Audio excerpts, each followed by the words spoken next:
a history here. I'd like to get this hearing in today. You know, everybody needs to just focus on the relevant facts, okay?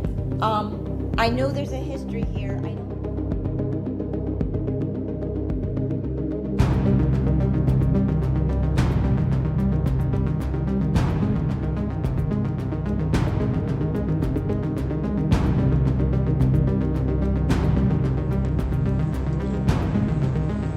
Are you talking up by Sunset Mart? Up the hill by the gas station? Yeah. Okay. Why did you?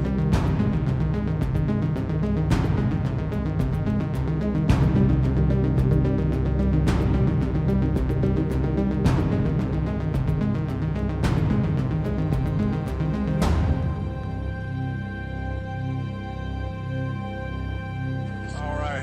Who's responsible here? What's that? Who's responsible here? Whose house is this? You haven't been drinking or anything, right? No. Okay. Drive careful, okay? Thank you.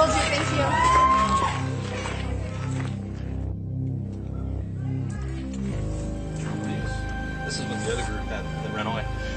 Oh, really? You just ditched it?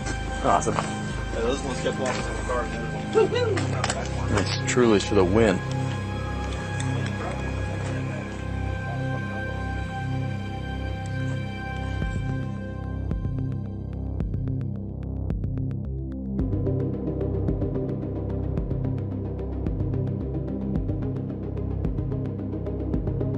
That I was given to. So there was 2 different discs.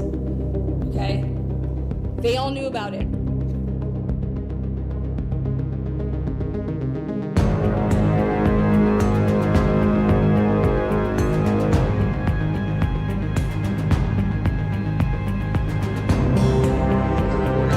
We're not here to talk about the alcohol stuff, okay? Okay, yeah. But this is the second noise complaint we've had here tonight within 2 hours. How are you? Good, how are you? Good. Is this your place? Yeah. Perfect. You know why we're here?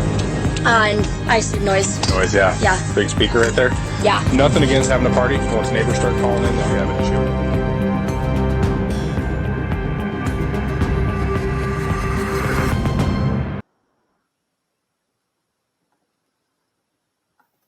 All right, hello, what is up? Welcome to the transparency. You can't really find me doing these type of lives anymore. But this is a special tribute. So let's see how I'm going to do this. I'm going to be revealing a 13-minute phone call that I had with Chris when I was in Longmont, Colorado, doing some work.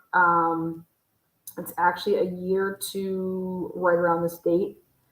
I went there, I'm sorry, it's been 3 years. So I went there in 2021, February, left on the 17th or 18th of February, met up with Chris's dad in downtown Denver.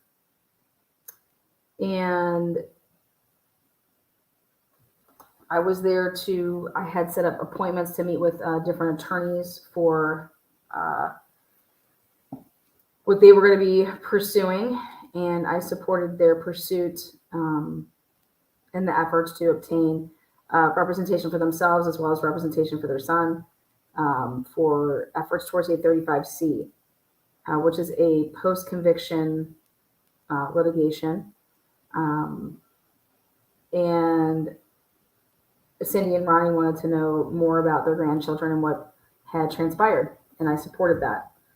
Cindy and Ronnie Watts were victims, same as Jamie Watts, victims in the situation and in this incident, horrible incident. And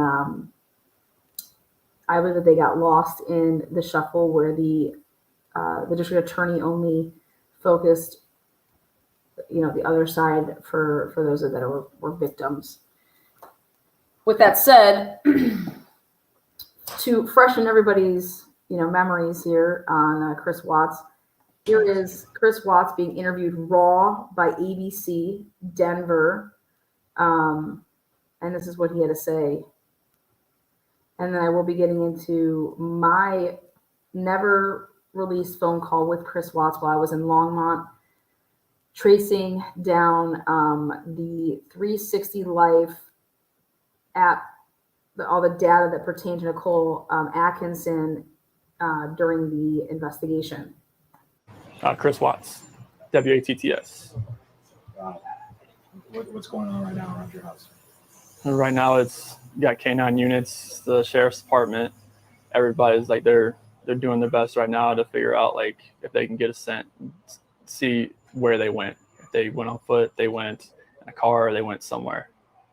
And right now, it's just like they've been on point. They're going through the house trying to get a scent, and hopefully they can pick something up to where it's going to lead to something. What happened? Your wife came home. Tell me what's. She came home from the airport 2 a.m. and I left around 5:15. She was still here, and like about 12:10 in that afternoon, her friend Nicole showed up at the door. Like I had texted Shanann a few times that day, called her, say. Right there, Chris says 12:10. And for those of you guys that are paying attention at home, go ahead and write down 12:10 for me. This was an interview that happened literally the next day. Nicole Atkinson called the media and had the media come over. And he says 12:10. I need you guys to go ahead and write down 12:10. Again, I'll play it back for you. Texted Shanann a few times that day.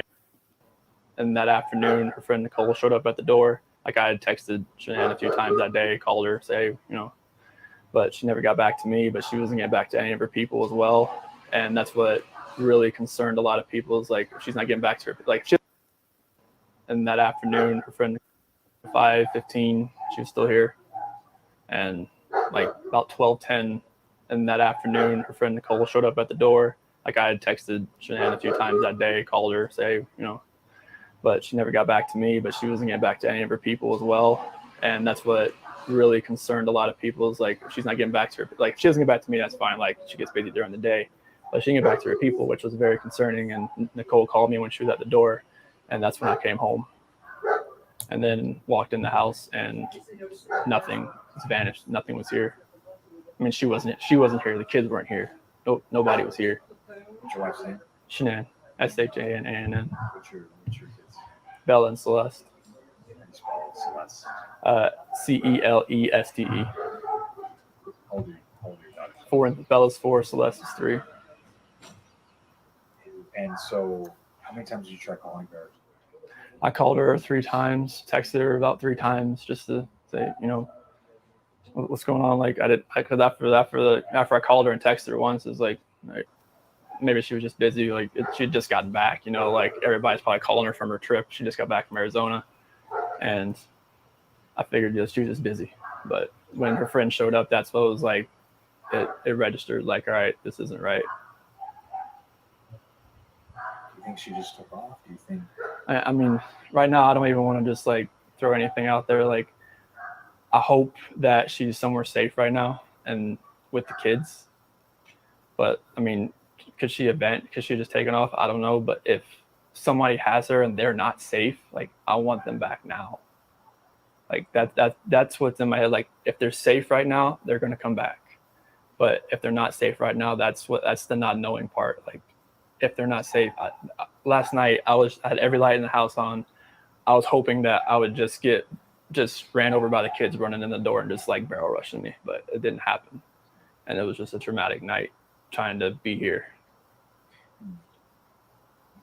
I'm gonna ask some kind of tough questions about your relationship with the kids. Yeah, my kids are my life. I mean, those smiles light up my life.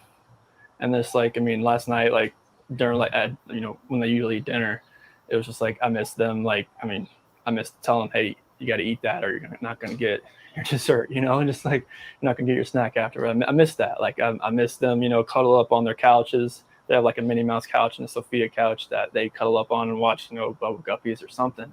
And it was just like, it was tearing me apart last night, and I needed that. I needed that last night, and for nobody to be here last night and to go into their rooms and know that I wasn't going to turn the rain machines on. And I know that I wasn't going to turn their monitor on. No, I wasn't going to kiss them to bed tonight. It was. How did you know that? That's why last night was just horrible. How did you know I couldn't do it. How did you know? How did you meet? I want everybody to just come home. Like wherever they're at, come home. That's what I want. You couldn't know that unless you knew they were gone. Where was she gone for? She was on. She came back Sunday. Said at 2 at night. Yeah, because her flight got delayed from Arizona because of like other storms around the nation. So Yeah. she's supposed to get home like 11. She got home at like 1:48. She got in bed about 2. What was she going for? Like family trip or what? It was a Thrive direct sales. It was a local event that was down there between a bunch of leaders in the company. And that day she was back. I mean, I left work early that morning, like 5:15, 5:30. So like she barely gotten into bed pretty much. This might be a tough question, but did you guys get into an argument before she left? It wasn't like an argument. We had an emotional conversation, but I'll leave it at that. But I just want them back.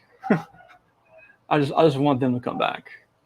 And if they're not safe right now, that's what's tearing me apart. Because if they are safe, they're coming back. But if they're not, this has got to stop. Like somebody has to come forward. You spoke to her family, like her parents? Yeah, they've been in constant contact, like every hour. I mean, everybody back in North Carolina and the East Coast. I mean, from Maine to Florida. What is her parents saying to you? Like, They're just like if they need to get on a flight, just let them know. Because I mean, they feel helpless right now because they're on the opposite side of the country. I mean, Colorado is. I mean, you can't just drive around and look. I mean, it's just like you wouldn't really know what you're looking for. That's what the cops pretty much told me. That first day, I was like, I want to get out and drive around. They said, you wouldn't know what to look for. Last couple of questions. What is law enforcement? What have the police or the sheriffs or your neighbors? Is anybody? What's police saying to you? Right now, this is what they're doing right now is with the canines in the sense. I think this is the biggest thing. This is the biggest thing they've done so far because yesterday Frederick Police Department did all the searching of the house and try to gather whatever information they could. And with the detectives, officers, and sergeants, and today it's, I mean, obviously with all the activity that's around, it's there's a lot going on around here, and I really hope that all of this can lead to something positive. What did your neighbors? Did they see anything? Did you maybe see anything? No, like the police department went door to door asking like cameras and everything, just like nothing. And my last question, if you have any of those, feel free to step in. My last question is, if your wife can see this, if she can watch these, what would you like to tell your wife and your kids? Shanann, Bella, Celeste, if you're out there, just come back. Like if somebody has her, just please bring her back. I need to see everybody. I need to see everybody again. This house is not complete without anybody here. Please bring her back. That's it. I can take that mic off you. Okay, so that was the raw, unedited. That is what came across a lot of people's televisions back in 2018, August 2018. Now, I want to fast forward you guys to during that time frame, I had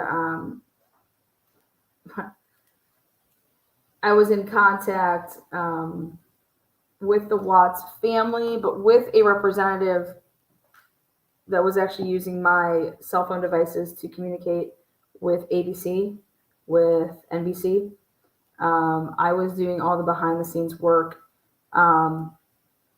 because this person had told me that they were Chris's financial advisor and that they were, that Chris would never do anything like this. Chris was the one always taking care of the kids, all of this stuff. And with my capabilities, putting together like timelines and stuff like that, that I could be of help. Then fast forward, Chris goes ahead and he all of a sudden takes a plea deal, pleads out to everything. When I say, I don't even want to say he took a plea deal. He basically pled guilty to everything. There was no deal. It was everything that he was facing. He confessed, or his first confession was about Shanann, and that he strangled her, and in fact, quote unquote, did what she did to the kids, I did to her. And that's what he said. So the terminology that was first presented was that he killed everybody. That's not what first was out there. The first thing is that he basically saw it on the monitor that she was on top of one of the kids, and then he came in and then he took her down. So that was what was out there and what he told detectives. He never said that he ever confessed to killing his kids. That needs to be stated in that order because that is very important.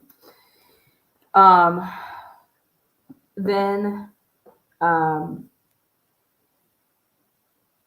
Chris was unable to talk to his family at all, meaning his mom, his dad, or his sister at all during this time frame. Then when I say this time frame, I'm talking about the Wednesday, 8/15. It was 8. What was the date? August 13th was that Monday. So 14th, 15th, yeah. So from the moment that Chris ever talked to this media, anybody, he had never talked to his parents ever after his dad drove down there, and they were in that room together and did their whole interview, an interrogation, whatever you want to call it, with the police. And then he tells that story, which was what I just said. His dad's then drove to his hotel. Chris is taken back and obviously is in jail. And his dad tried multiple times to obtain a lawyer. Nobody would help him. And then his plane, he already delayed one time by changing the plane reservations. He changed it again. And then, and this is coming straight from Ronnie Watts to me. Ronnie Watts is very matter of fact and is not a bullshitter. So Chris then is in jail, and while he's in jail, obviously he has his public defenders, and so you have half of August, September, October, and in October he takes this, or he's just going to plead guilty to everything, and that's going to be it. Then in November, right before Thanksgiving, the prosecutor's office, the DA, they release what you would consider dump discoveries due to FOIA requests. And so all of the public was able to get hands on these papers. Now I'm going to show you guys something really quick. Share screen. So what I went ahead and did is I took all of these, so police supplemental reports, I took all of them with the help of my homegirl, and I put all of them actual date, the report date of when they did whatever it says that they did. Okay. And I put them in a different, this was like the police binder, you have the CBI binder, you have the FBI binder. So I went ahead and organized everything after November of 2018, and I never looked at it again. After I went ahead and looked at it. But then Netflix would come out. And Netflix came out, and they gave some information that I was like, what the fuck? That's not what was said. And, that got me to bring out my fucking shit again. My binders. During this time, and up until that time, the person that I knew who was using my phones to be in contact with the family, had always maintained the innocence of that Chris never harmed the children. Okay. And I said, how can you be so sure? Blah, blah. Has he ever said that to you? And that was always what was relayed to me and through the family as well, that Chris never hurt his kids and that he just took this plea deal so that he could, just, it would be done with. He didn't want to put his family through anything, yada, yada, yada.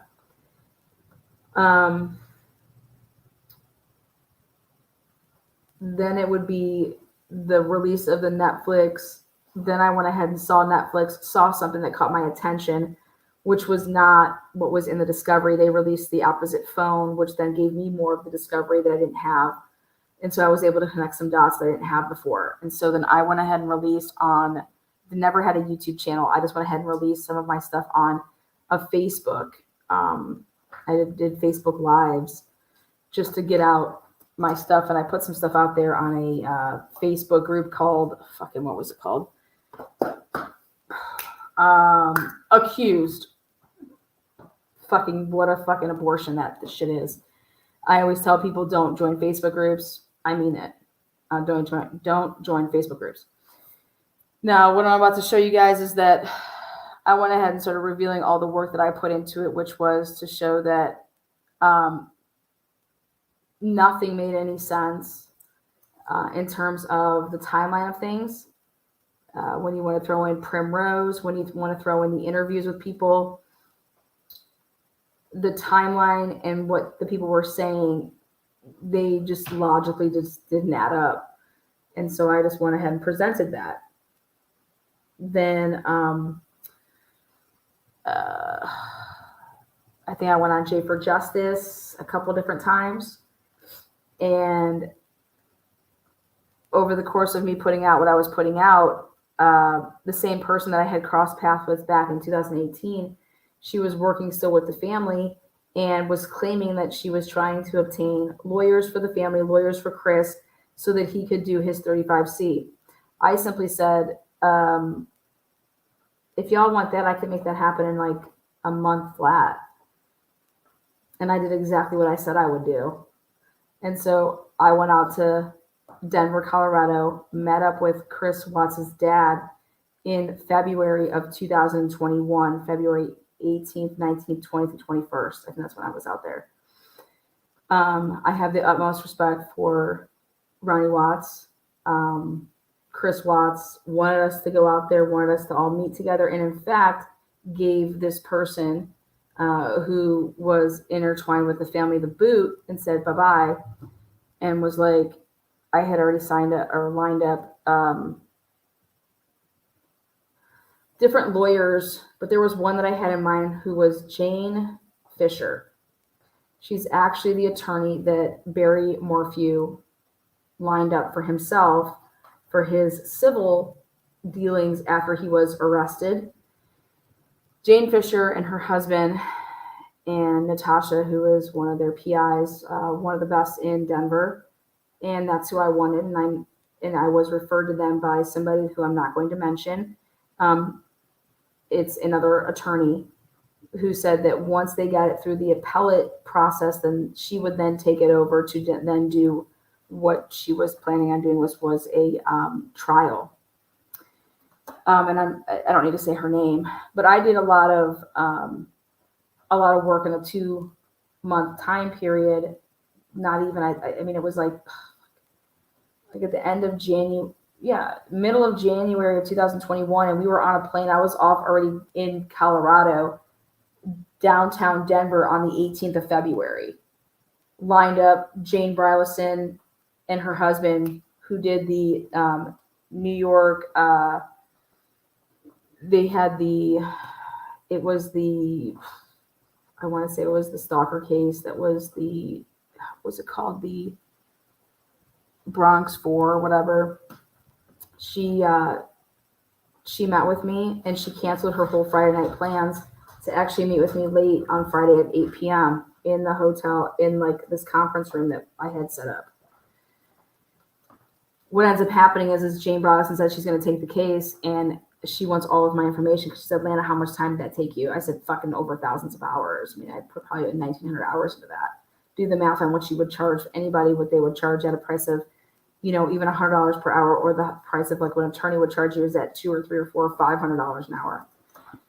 Also, Jane Fisher said that she would take the case and knock down the price that she would charge per hour, because I said I wanted to start a nonprofit to be able to help families that couldn't afford things, but more importantly, didn't know where to go in the criminal justice system, like how to go about, helping their loved ones. So with all of that said, to preface everybody's background, if you guys want to hear it from the mouth of myself. That's what happened. Now, Jane took it over, and but while I was in Denver, I had never spoke to Chris up until that point.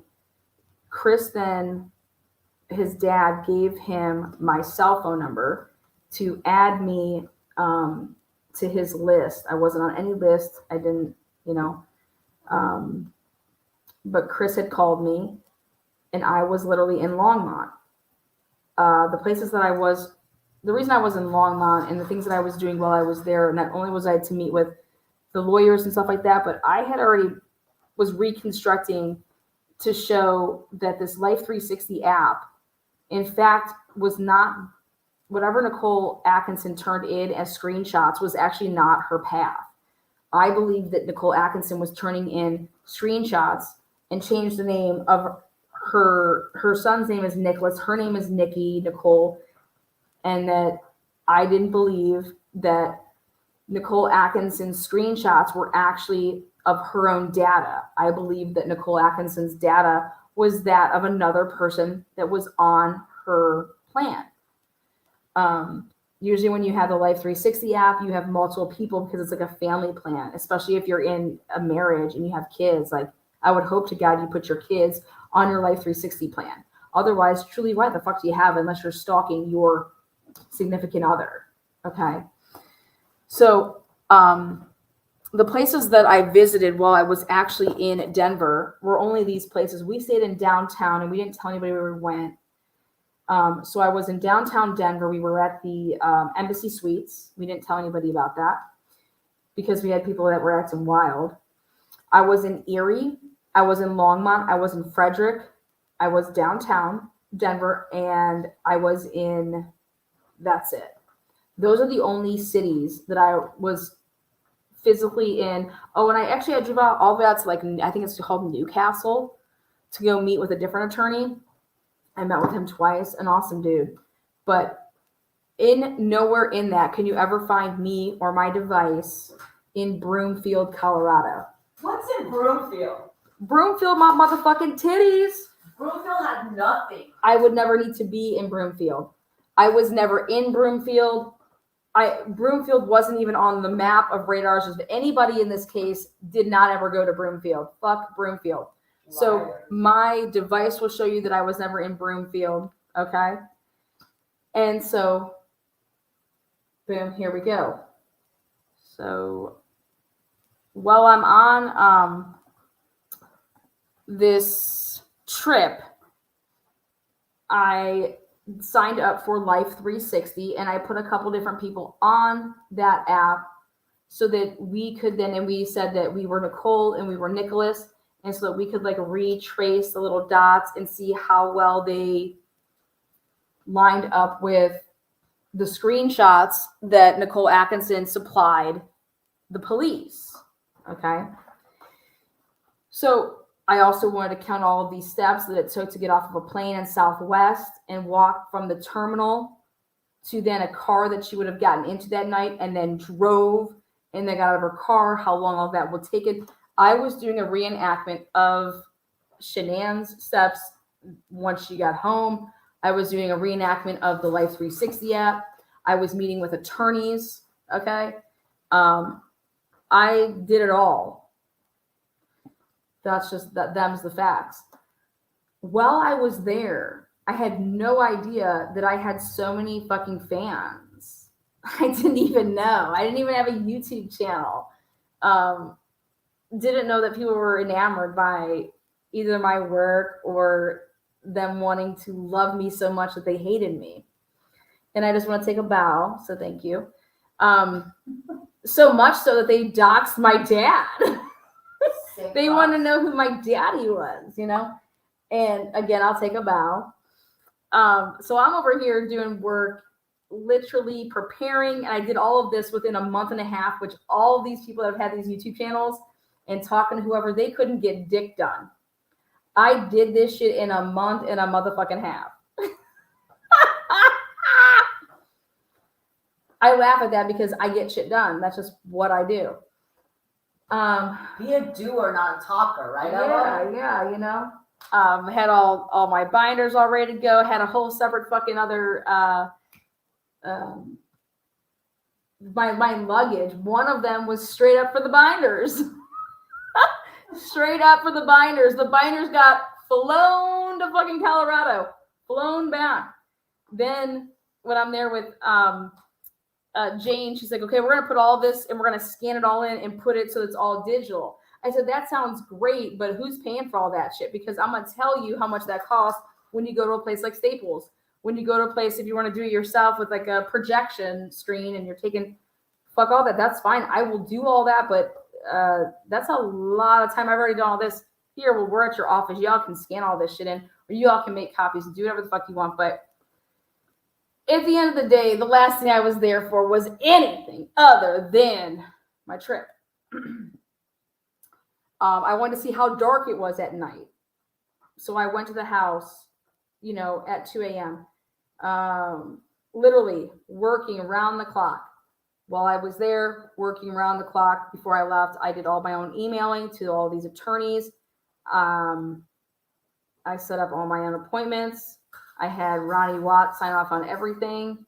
And then what I did, just to be a fucking, because I'm just sly like that, I sent off fake itineraries of where we were going to be and what we were going to be doing and what lawyers we were meeting. And I set fake itineraries to get leaked on purpose. And I marked them with little I put like a little pink mark somewhere or a little red mark or a little blue mark.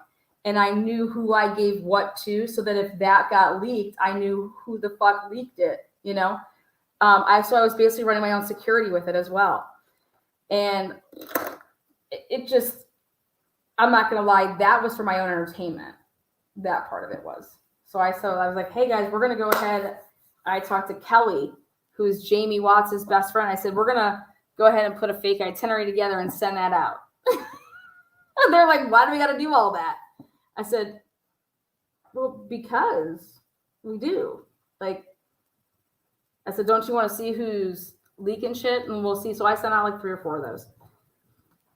Sent them to people in the DMs that I thought were like friends and shit.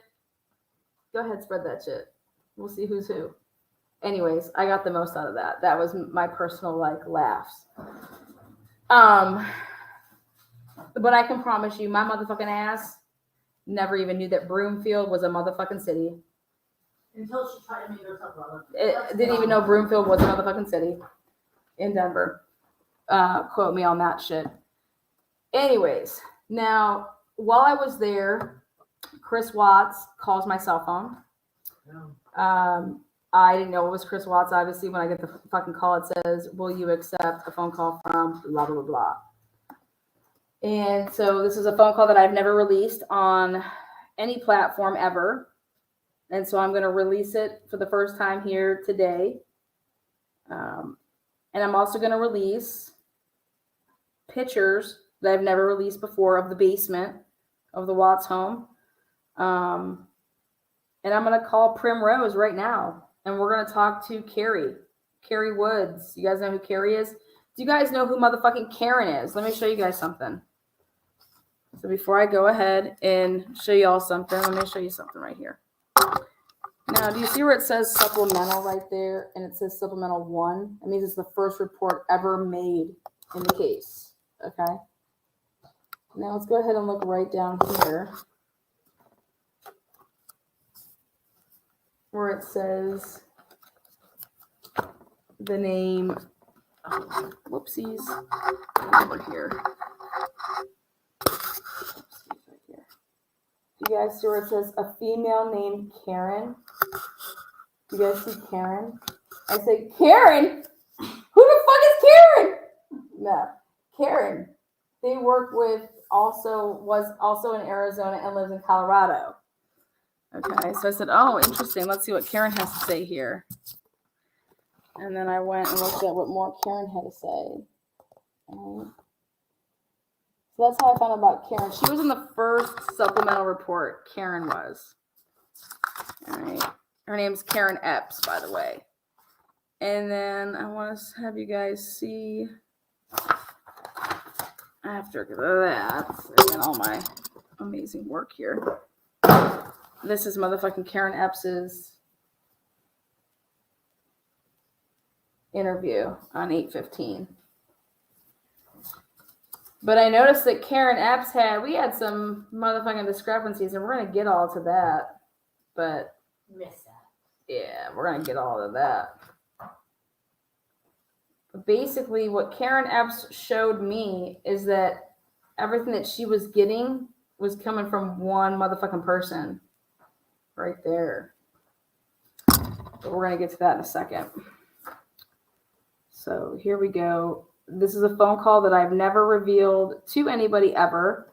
And the reason it's important is because it went to the relevancy of why I was there, which was I was tracking the Life 360 app of none other than Nicole Atkinson, but I was also trying to see if Chris Watts was being tracked by his wife.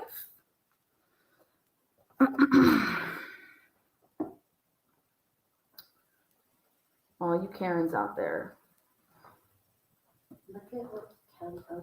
Oh, Kelly O buying some memberships. Uh-oh. And Nancy. Uh-oh. Yeah. So Vic, welcome. 4 months. Been there. Almost to our baby. Nancy, this one's for you. I already told you that. This one's so for you. Wait for me to drop some bombs here. Michael Levine. Thank you. And then Kelly O giving out some memberships there like Oprah. All right, here we go. I'm going to turn up the volume so you guys can hear this. I have a video with it, but for right now, we're going to play something. Again, it's 13 minutes.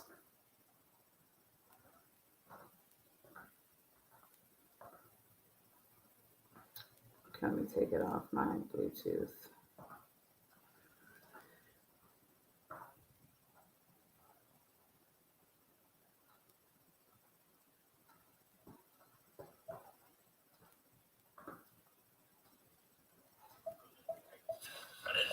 Yeah, no, you're good. I'm actually. Whoopsies. I was like, hey, if Chris is around and he can remember, Here we go. Yeah, no, you're good. I'm actually in Longmont right now. Oh, really? Yeah, I was tracking Nicole Atkinson's 360 Life app to see like where she was that day. So I was like, that's why I told your sister. I was like, hey, if Chris is around and he can remember anything, because I'm out this way. So, but yeah, I was basically just like retracing her steps because it doesn't add up with like, I don't know if they've told you that or not. Yeah, well, I've heard some things. Well, just not everything, but I just heard some things about just what that app maybe suggested. So. Yeah. Like, well, that it was there. Like, she basically rung your doorbell 10 minutes before her app arrived at your house. But then I realized that it's because her son, I think she was using her son's data. Boom!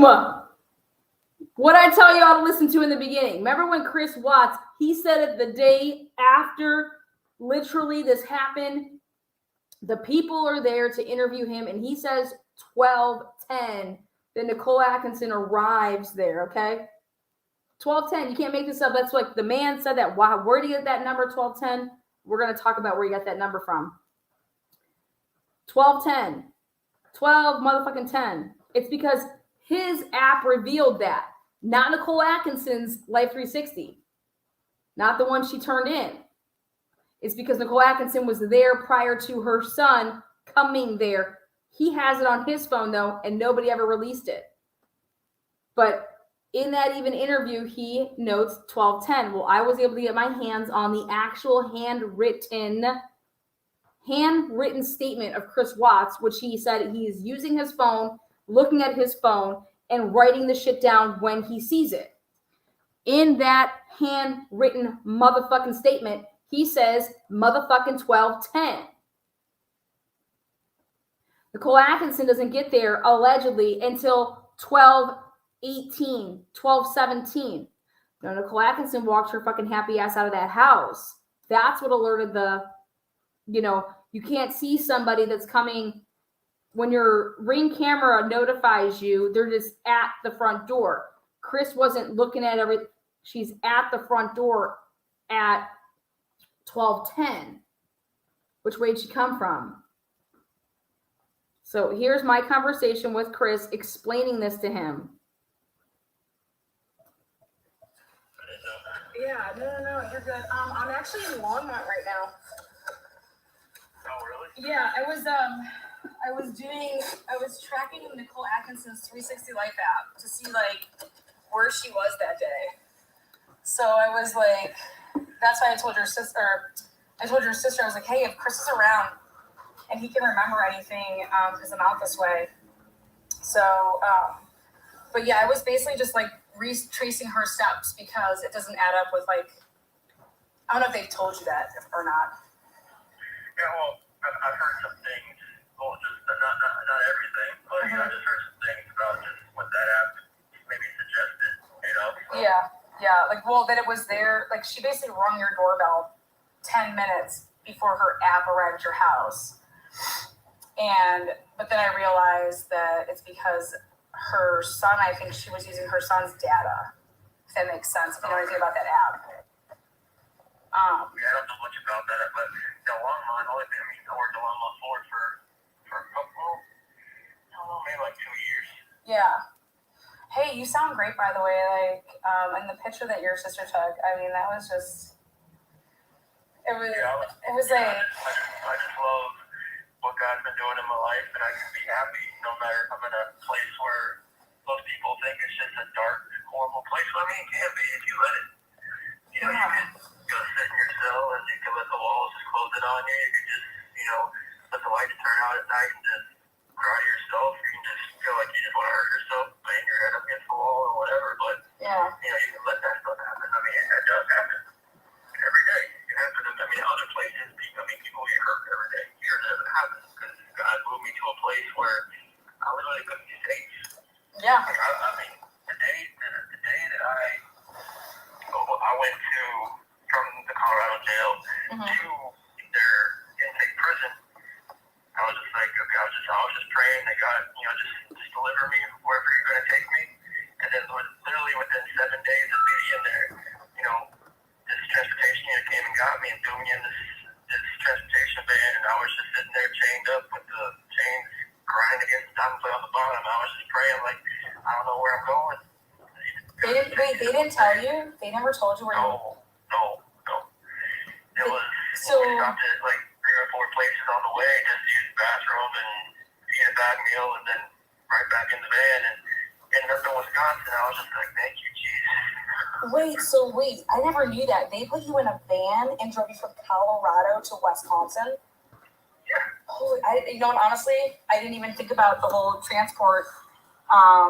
I was in. Everybody thought it like, oh yeah, they flew me first. My dad told me that there's a report that they flew me first class and all kinds of stuff, and that it cost like $14,000 to move. I'm like, well, you know what? It costs that much for gas, and for those guys, the transportation unit to have a hotel, I mean, more power to them. So literally, I was in the van and I ate bag meals. I ate 2 bag meals that were kept frozen by the ambient air temperature because it was freezing outside. And they just had you in the back of the van? Yeah, I was just in the back of a single row, you know, transportation van, you know, shackled. Yeah. They had you shackled in it too. Wow. Yeah, I was it's one of those things. They had one of those, what do they call it, like a chaser vehicle, like followed the whole way. So it was the van and plus their Tahoe behind me. So. Okay, so, wow. But yeah, it was a matter of like, I just trusted God to deliver me. And he did. He did. It's the best place you could be in the country. Oh, for sure. I mean, I've heard, like, so I just want to be so blunt with you. I'm telling you, this weekend couldn't have gone any better, just so you know. That's amazing. I want you to hear that from me. I just think it may mean a little bit more to hear that. And your dad was amazing. You have a case, Chris, and that's what we were told, and it's a winnable case. So I wanted you to hear that from me. That's amazing. I'm so glad though that you did. Did they put the card in that I put in with your stuff? What did they end up giving you? Yeah, so I got the card. I got that on my bulletin board now. That's from Bella and Celeste. Oh, And yes. I have to wait until my library time to get that notarized. Okay, cool. So you said John Walsh wrote you? Yeah, he wrote me. I got a letter today, which is kind of crazy. Like, it took him 6 months or over 6 months to reply to me, but, you know, after... Well, you know why. Did you know why he wrote you? Because he said he got a stern letter from yeah, that was for me. That was me, me, baby. I was like, I'm done with this man getting jerked around. I'm done with his family getting jerked around. I said, I'm going to use my background and help his family. All right, so Chris wanted, obviously, he said that what he said. He's saying that he didn't kill his kids. He took down Shanann. He only took his plea deal for XYZ. Now, when I had wrote the district attorney's office, as well as I wrote his public defenders, and he wanted his case file. They were not turning over Chris Watts' case file. And I said, well, I'll write a letter. Like, what the fuck do you mean? I'll write a letter for Chris. Like, I'll write it, send it to Chris, and that way he can, like, cite everything and put it in there. We sent them a letter, and it was from Ronnie, because he was trying to get a couple different things. We wanted to get his wallet, because in his wallet were some, what were they? They were, inside his wallet, there were like, not credit cards, they were gift certificates that he used when he bought stuff. And they said that he was using those to buy stuff for Nicole Kessinger. His mistress. His mistress. So we wanted to get those. We wanted to take a look at those dates and how much money was on those cards, because people were saying that he didn't use the cards on purpose and he used his debit card so he can get caught and yada, yada, yada. So we wanted to find out, everything about that.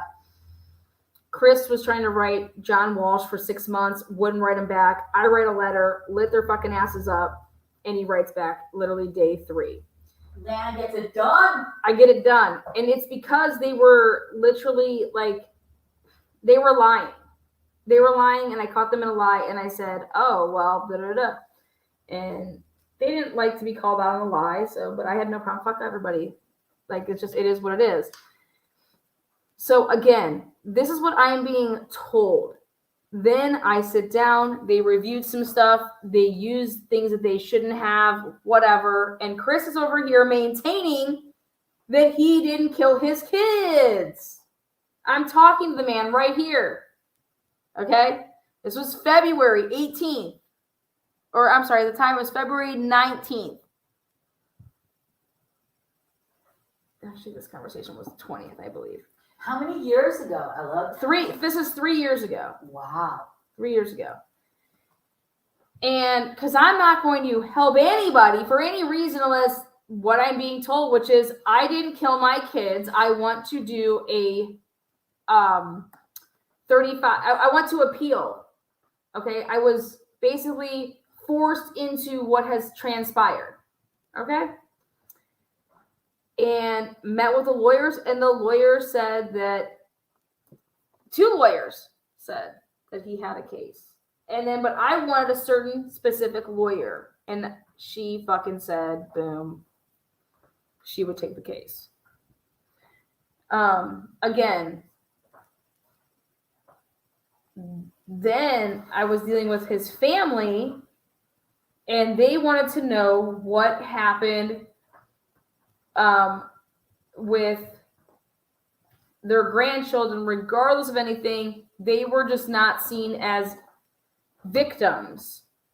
They lost their grandchildren, they lost their daughter-in-law. Like, we're treated over here like we did this crime. We didn't do anything. Okay, and if my son did it, we're not going to stand by him in the terms of we will always love him, but we're going to get to the bottom of this. There's a difference. Okay, loving your kid through thick and thin is unconditional love. Okay, that's not what they were saying they were going to do. So, but they should not be roped in on Chris's crimes. If Chris killed his kids, did all this, right? His parents didn't do it. His sister didn't do it. They should be seen as victims, and the state of Colorado never did that for them. And in fact, there's people to this day that are going out there saying that Chris's sister gave Chris the oxy to knock out his whole fucking family. There was no oxy and no fucking buddies systems. All right. And lo and behold, this fucking crazy broad, Vanessa Walsh from Unmasked, is the one that started this shit. And I was able to obtain the fucking police reports where this broad thought that she would go and march her happy little ass in there. I shouldn't even say little, but that's me being kind. March her ass in there and talk about this case the way that she did. I was able to obtain the audio, the visual, the fucking reports.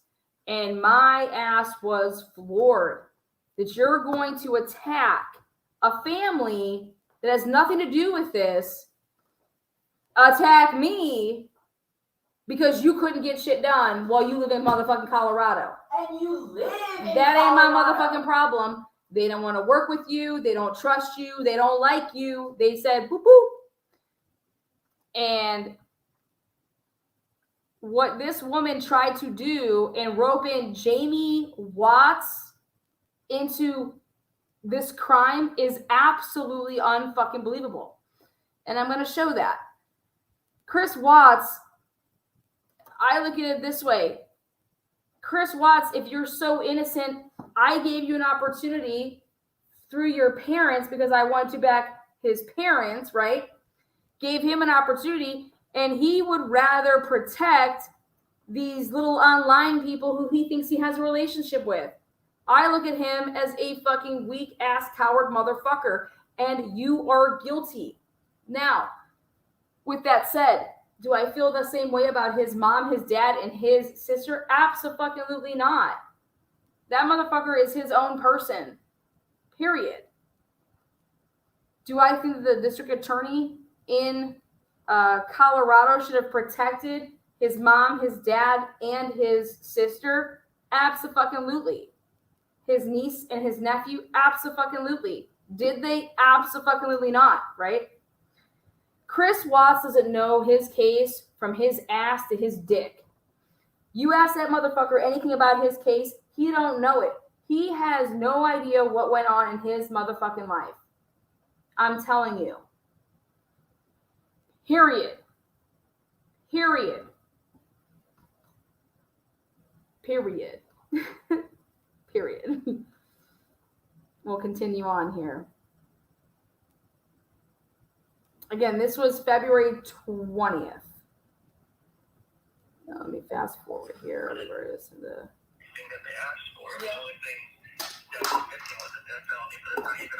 Oh, wait, hold on. No, shackled. Yeah. They had you shackled in it too. Wow. Yeah, I was saying, it's one of those things. They had one of those, what do they call it, like a chaser vehicle, like follow the whole way. So it was a van plus a girl, her Tahoe behind me. So. Okay, so, wow. But yeah, it was a matter of like, I just trusted God to deliver me to a place that was safe. He did. He did. This is the safest place you could be in the country. Oh, for sure. I mean, I've heard, so I just want to be so blunt with you. I'm telling you, this weekend couldn't have gone any better, just so you know. This was on Saturday. I want you to hear that from me.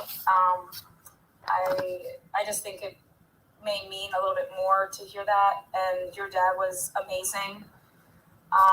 You have a case, Chris, and that's what we were told, and it's a winnable case. So I wanted you to hear that from me. I'm so glad though that you did. Did they put the card in that I put in with your stuff? What did they end up giving you? Yeah, so I got the card. I got that on my bulletin board now. That's for Bella and Celeste. Oh, and yes. I got I have to wait until my library time to get that notarized. Okay, cool. So you said John Walsh wrote you? Yeah, he wrote me. I got a letter today, which was kind of crazy. Like, it took him 6 months, or over 6 months to reply to me, but, you know, after... Well, you know why? Did you know why he wrote you? Probably because he sent letters, he got a stern letter from Yeah, that was for me. That was I know. That was me, baby. I was like, I am done with this man getting jerked around. I am done with his family getting jerked around. I said, I'm going to use my background and help his family. I have a little boy. He's 5. And I'm like, you know what? People have jerked them around enough. Like, They want answers. I just want to help somebody out. And I dived into your whole discovery, found out a bunch of things. And I just really want to help you, Chris. I really want to help your sister. I've come to like bond with her, but you know, before all of that, it's just I have evidence, and the people that are big time lawyers in Colorado and do 35Cs, they believe you have a case, and I'm just like, yes, you know what I mean? Like you couldn't ask for something better, yeah. That's huge because, you know, I got this letter today from him, and he was just saying, you know, hey, just keeping it light, we didn't talk about sports and whatnot. And yeah. He just brought up a couple points, you know, like because I have most of the discovery here. He's like, do you need the full discovery? Do you need like thousands of sheets of paper sent to you? Can you have a thumb drive? Can I send you like, you know, audio clips, media, that kind of like, obviously I can't have any of that. But like I have most of the discovery. I just don't have the stuff that's like left out. Yeah, you don't have the yeah. I don't know what that entails, and then he'll be able to separate. Cause I don't have that much room to help to store things, you know. Yeah. And the last part was, like I know that I can't give you, you know, like the conflict of, you know, filing a 35C. We can't give you the good advice to how to do that, but I just want you to know that if you file this and your motion gets approved, that everything that the DA had on the table beforehand, the full penalty of it could be brought back to the table again. And I was just like, you know, they already got the full extent of the charges and everything that they asked for. I mean, the only thing that was missing was the death penalty, but it's not even part of Colorado law anymore. Well, I just want you to know something. Because I don't want you to. Wait, did you guys just hear what that said? Let me just tell you what they just told this man. That if you go forward with this 35C, you do realize the death penalty will be back on the table. That's what came off the table. That's the only thing that came off the table. And that's exactly what Chris tells me. And so when people want to think that he's not doing something because of X, Y, and Z, and because maybe he wants to fucking tap some internet girl or some fucking bullshit, whatever. Here, this is a recorded call, metadata, on February 2021. His old public defender said, hey, I want to let you know that if you go forward with this, and if it goes through, that means the death penalty is back on the table when you're fighting this. Do you understand that? That's what his fucking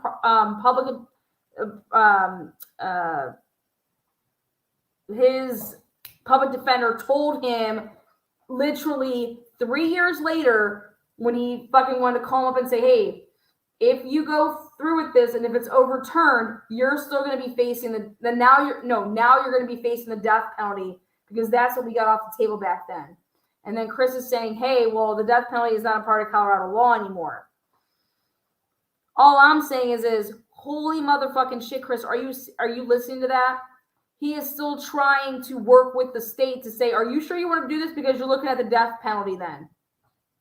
So anybody out there that's trying to say that when I was working with this family and no, this man wanted to fight for what he was saying that he did and that what he did not do, okay? And I am believing in what he's saying. I'm believing in his parents. And at the end of the day, you have that right to appeal whatever the fuck you want. And they don't have the right to coerce you into doing something. That is against the fucking law, okay? And that's what they were telling this man. And I have it right here on a recorded live phone call. And I've never played this before because I wasn't going to I don't want to deal with the fucking Colorado fucking people because they're ridiculous. Absolutely, they work ass motherfucking backwards. All right? They gave a woman a restraining order and they didn't meet any of the criteria to even get the restraining order in place for a temporary restraining order. All hearsay. Then they motherfucking deleted their own fucking record. They deleted the own record. This fucking magistrate of 35 years decided she was going to delete 4 fucking minutes of the official record, give me a different copy than she gave somebody else. That's a motherfucking crime. And it's called obstruction of justice at the very, very basis. Boom. Now, again,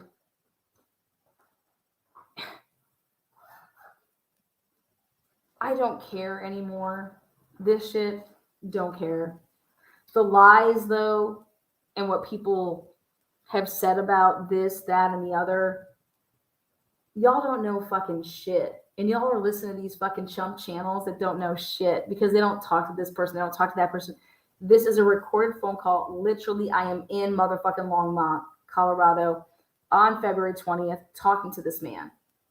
Well, I am literally tracking down Nicole Atkinson's Life 360 app, which makes no sense on what she said she did that day. Now,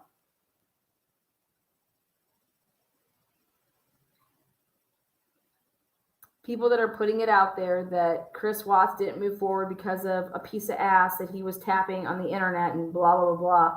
I personally think Chris Watts 100% has been 100% fucked with. Now, do I think he's a fucking, I don't know. But all you people out there that say that Nicole Kessinger has something to do with it, then maybe y'all should listen to what this motherfucker says. Okay? Because y'all think that she did something, then maybe you should listen to what he has to say, which is that they are hardcore pressing on the fact that if you try to reverse this and go to trial and go to court in any capacity, that you're going to be facing the death penalty. So that's what you should maybe think about. And he's saying it right here on a live recording. That maybe I should send a fucking D.A. Rorick and his fucking wifey poo that started a goddamn podcast and went after Plunder, who actually bust her fucking ass. Fuck you bitches.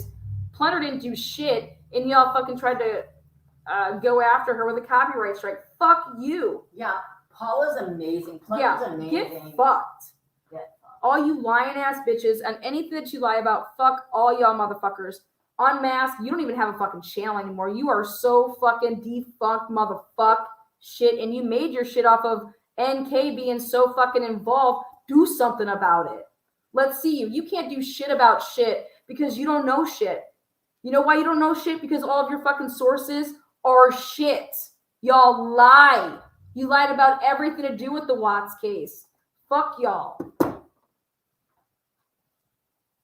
Is this man innocent? By God, no, he's not innocent. He fucking said he killed his wife, God damn it. Okay? And then he said he transported and moved the bodies and put them in goddamn oil tanks. Is this man fucking innocent? No.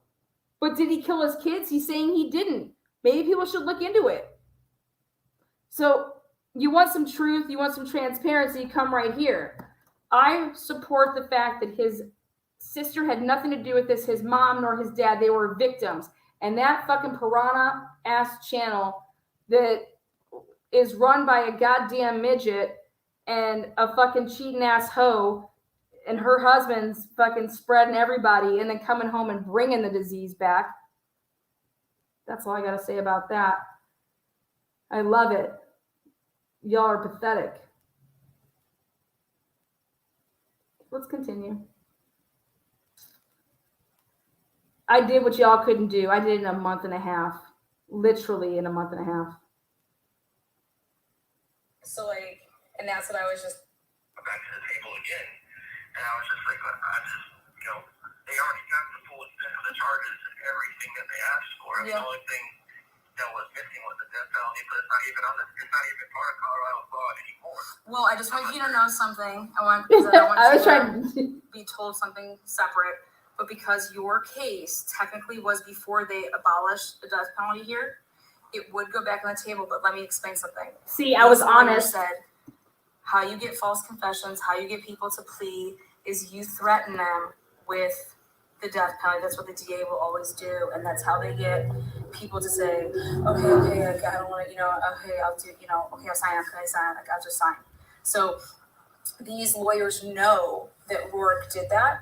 That is a customary thing that they will do to you, but it's also like nobody wants to take on a capital case because it's so much burden of proof on the prosecution. Ooh.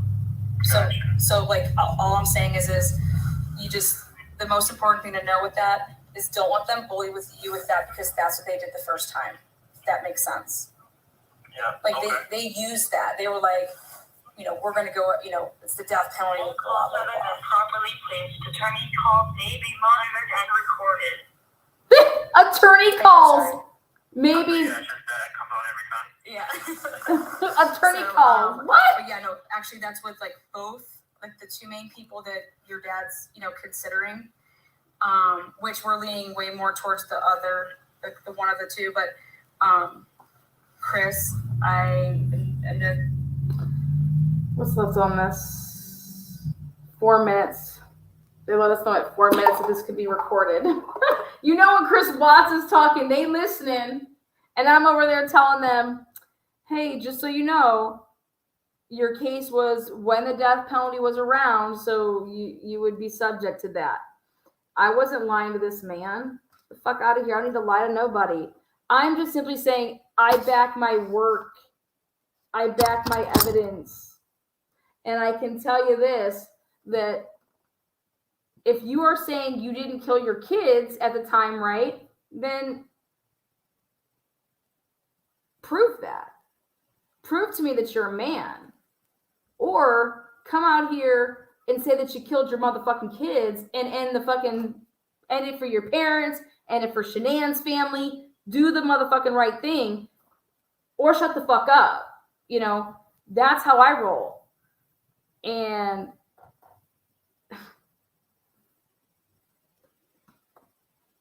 I went out there and I worked, and that's what I do. The evidence shows that Chris Watts did not walk up a flight of stairs during the time frame of when the children were put in oil tanks. Also, there's so much more that this shows.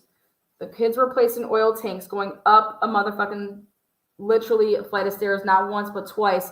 That didn't happen during that time frame on any of Chris's devices. And I can prove that he was using his personal cell phone throughout, like, the morning, and that the prosecution used their the gang unit to try to make it seem like certain calls happened from his cell phone or his work phone that actually happened from his personal cell phone. And it was to show that Chris didn't have his personal cell phone on him. Now, that's my work. So when Chris Watts is saying that he didn't fucking put his kids in them oil tanks, I actually have digital evidence that supports that. So all you out there that think that Nicole Kassinger was involved or anybody else that was involved, somebody had to put those kids in oil tanks because that's where they were. Who put them in oil tanks? Because his digitals do not support that, right? But more importantly, the prosecution tried to hide the fact that his digitals didn't support that. Now that is something that made me say, okay, this is fucked up.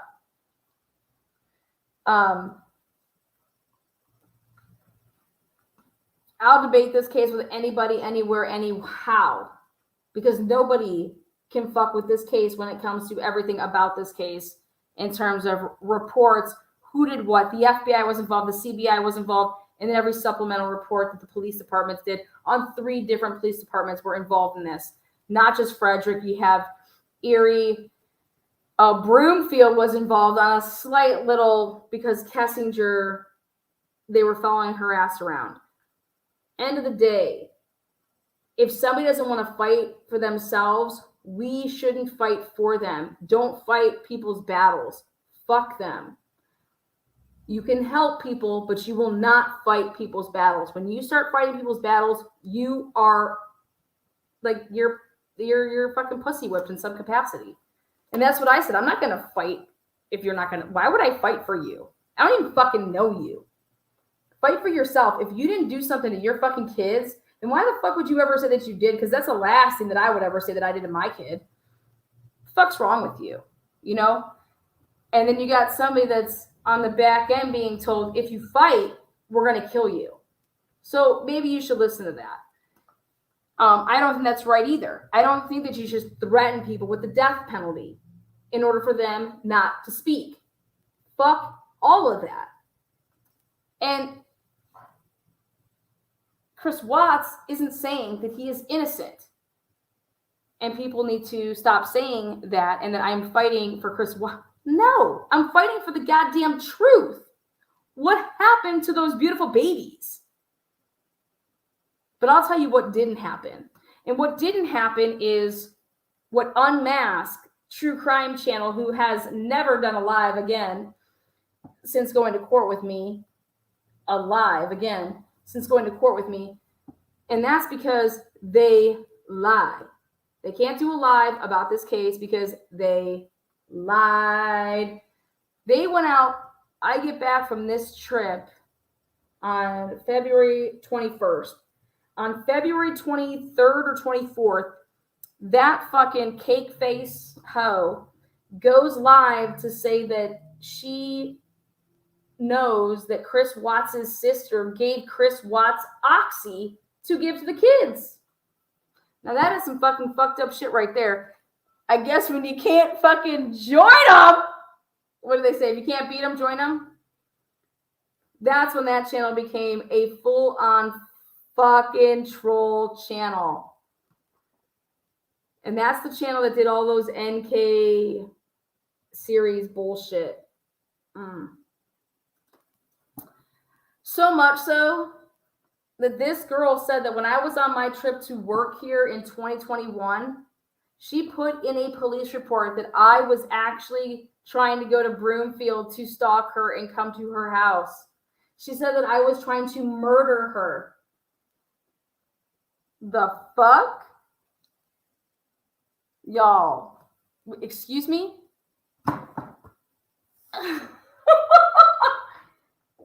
Dude.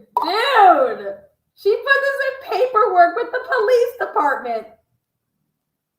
She said I was trying to murder her and that I was trying to come to her. Bitch, I don't even know you or where you live.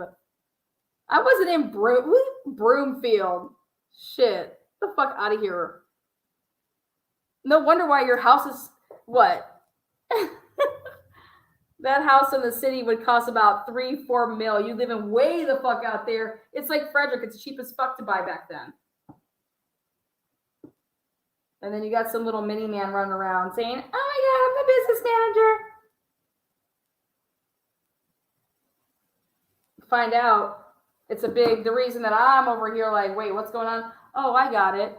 You've been cheating on your husband for 10 or 15 years. I showed the world that, and I'm a stalker.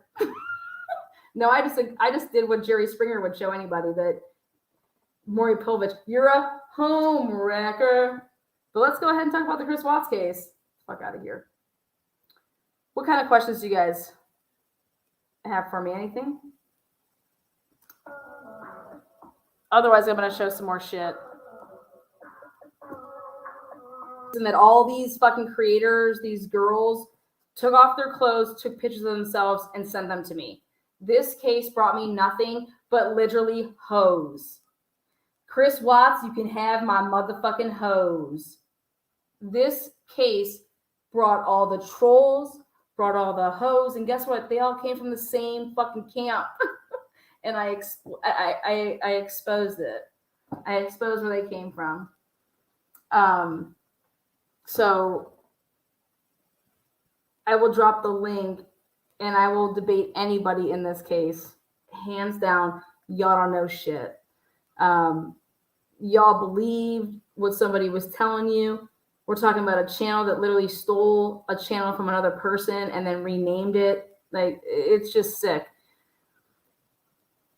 But when I saw Jamie Watts being attacked, the Watts parents being attacked, they didn't have shit to do with this. If Chris did all the way around and was digging for days and burying bodies and doing all that stuff, fry, motherfucker, fry.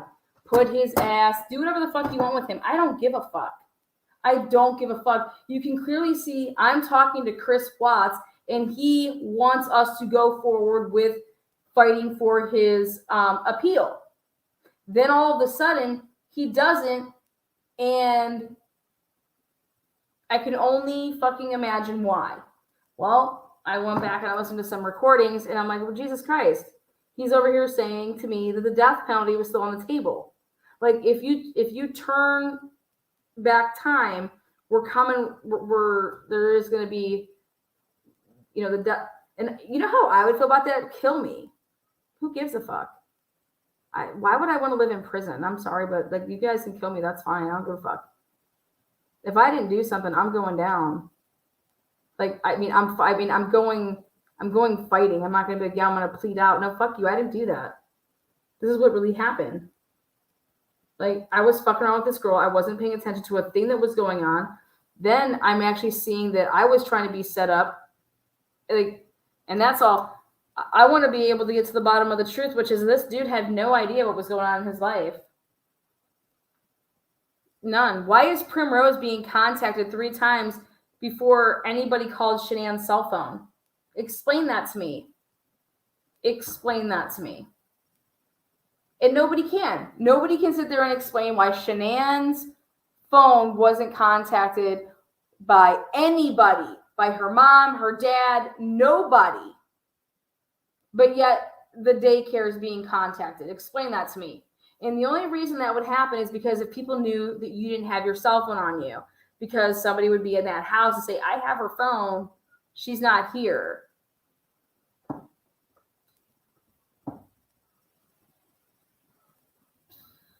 Face behind the scenes, and I'll let you on otherwise bounce. There's the tap it. Wow. I didn't think so. Nobody wants to. I have no clue what this case is. I just love Lana. Goddamn right. No, but seriously, you want to talk about this case? Let's talk. What do you guys want to see? You guys want me to show you all the inconsistencies? Play it again, Lana. Oh, you like that song? No, play the call. What? Play the call again. Oh, you want to hear the call? Play that call that nobody has heard until now. Oh, shit. That call is crazy. I still have 4 minutes on that call. I haven't even played the rest of it. I guess I can go back to that. You guys want to see what the basement looked like when I was there? Listen, everyone got in your DMs for that call. Literally taking off fucking bras, panties. Lana, I want to fuck you. In a day for this call. Talk about groupies of murderers. Yeah. And no. And then the best part about it is that they want it. Does that make sense? They want the case. Yeah, it's different. If like they'll just take it. It's a matter if they want to do it. They want to have the drive to do it. Yes, and they want to, and they're very experienced with it. This isn't their first go round. This is something that they straight up like specialize in. Like, this is their like forte, you know? Yeah. So like, and that's what I was just telling your dad. I was like, if this was my son or this was my brother, I know how I would approach it. And it's like, you want the best. You know, if I needed heart surgery, I don't go to the first year med student. I go to like the cardiologist that has 20 years experience. My God, St. Jude's or exactly. John Hopkins. Yeah, exactly. Russ Duke or Carolina Medical Center. Yeah, no, absolutely. That's exactly what it is. And that's kind of what we were just saying is that you gotta, because to take it on, otherwise, like, you won't stand, like, they don't have these other people won't have the resources, if that makes sense. Like, they're not experienced enough to, like, know how to, like, take down the corruption and take on something. They're not afraid of it. You want someone that's not afraid of it versus those public defenders were afraid for you. Like, they didn't know what to do. That's why I believe that, God led me to go here. Yeah, absolutely. To grow while I was here. and Yeah. now to build the faith in him, because if not, I would have just jumped in, not knowing what was going on, and just like, hey, whatever happens, happens. But no, like, I needed the right. It was all timing. Yep. Everything's about timing. I believe in fate. So people cross paths at the most either inopportune time or the most opportune time. Either you're at the right place at the right time or you're at the wrong place at the wrong time. And I think that's like everything to do with life. I think that life comes full circle. And I think that being good actually matters in life. And I think that you're a good man. Well, thank you. You're welcome. You're welcome. And trust me, like, I know you may not believe this, but there are a ton of people that actually feel and think the same way that I do. So, and they're educated people. Like, I know for a minute there, the YouTube bug was happening, and I just was like, you got to shut that down. And I just love the fact that you wanted to, and it was like, he gets it. You know what I mean? Yeah, I think I just want all that social media stuff just to stop. Yeah. All that stuff was just, it drags my family, with everybody that I love. Like, it just drags them down. Exactly. You Drags want the just spirit down. you want to just do something professionally. There's just like how you had your career in the oil field or with mechanics. It was like you handled yourself like a professional. You went about your day as a professional. You know what I mean? Yep. And I just think that it makes the most amount of sense to handle the most important part now of your life as a professional and with professionals. Yep. That's true. Yeah, and like that's how you get professional results versus unfortunate results. So do you think I should write John back? I think that I think that what did he say exactly? What he was just BSing and wanting to know certain things, right? He was just like, but I would think that, but doesn't he know that you can't have certain things? I know we have 1 minute left. I'll tell him the kind of stuff just writing that way. Yeah, why don't you can I sleep on that? And then can we talk tomorrow maybe? And I can help and kind of think about it and then help you with that? Yep. Okay, cool. Well, Thank you. There you go. Them's the facts. They slid into your DMs for this, right? And you've never released this. And here it is for your subs and your members. And I would feel like a fool if I took off my top for that. I'm talking about somebody here. Ah, shit. Listen, y'all. Y'all want the truth. This is why I was trying to say, I'm trying to get y'all the fucking trial you guys want. You guys want this to go to trial. Y'all want to know what happened, right? And then I got people saying, Lana, she's a scam. She's a fraud. What the fuck are you talking about? The fuck are you talking about? Get off your mama's couch. Get off your fucking, I don't even know, your back, your front. Your face, man. Dude, get off your fucking knees. Lana's a what? No. Lana will run circles around you. I can work for an hour while you work for 9. She doesn't even know who you guys are. I work smarter, not harder. And yes, Boston, exactly. We all know this. People just want to give her credit because, listen, this was about getting to the fucking truth, okay? Who hurt 2 little baby girls?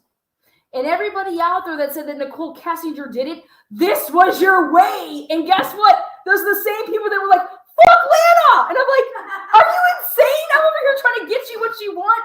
And then the other part is that you only have a channel because of the Watts case. You should ride my motherfucking titties to the end. Y'all would make money. And these motherfuckers are like, let's take Lana down.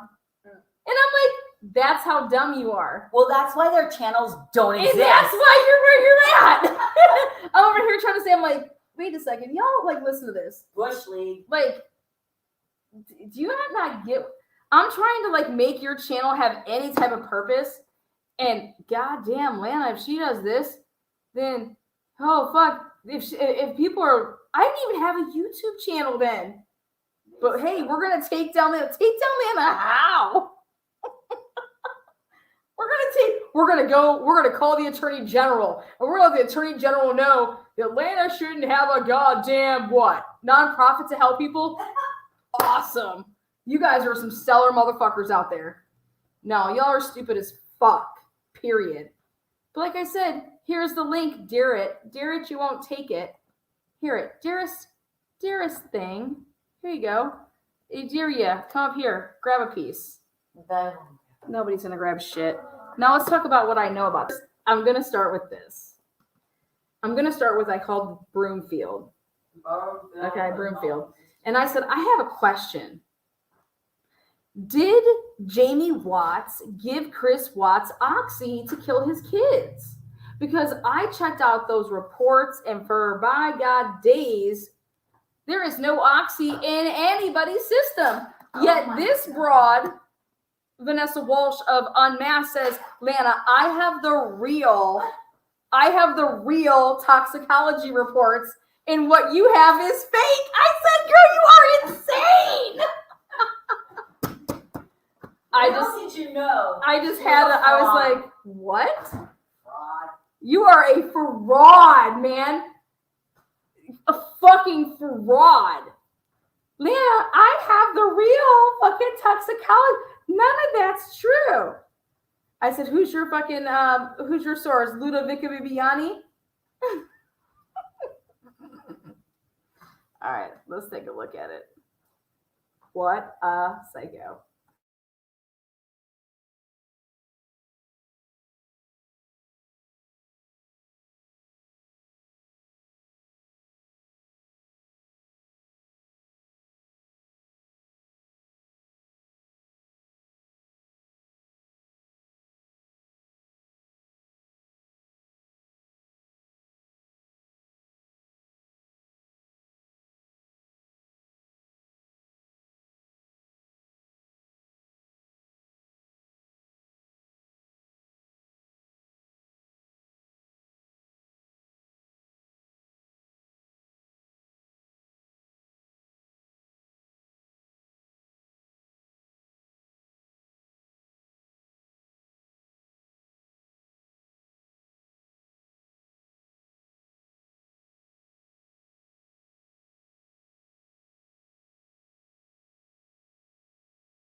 All right, I'm going to print something really quick because we can't go without a good print. Let's see. I was accused of attempted murder. So let's see what it looks like. All right, let's see. Let me back this up. They want the basement pics. They want the basement pics? Oh, okay, I can show those. All right, basement pics, here they are.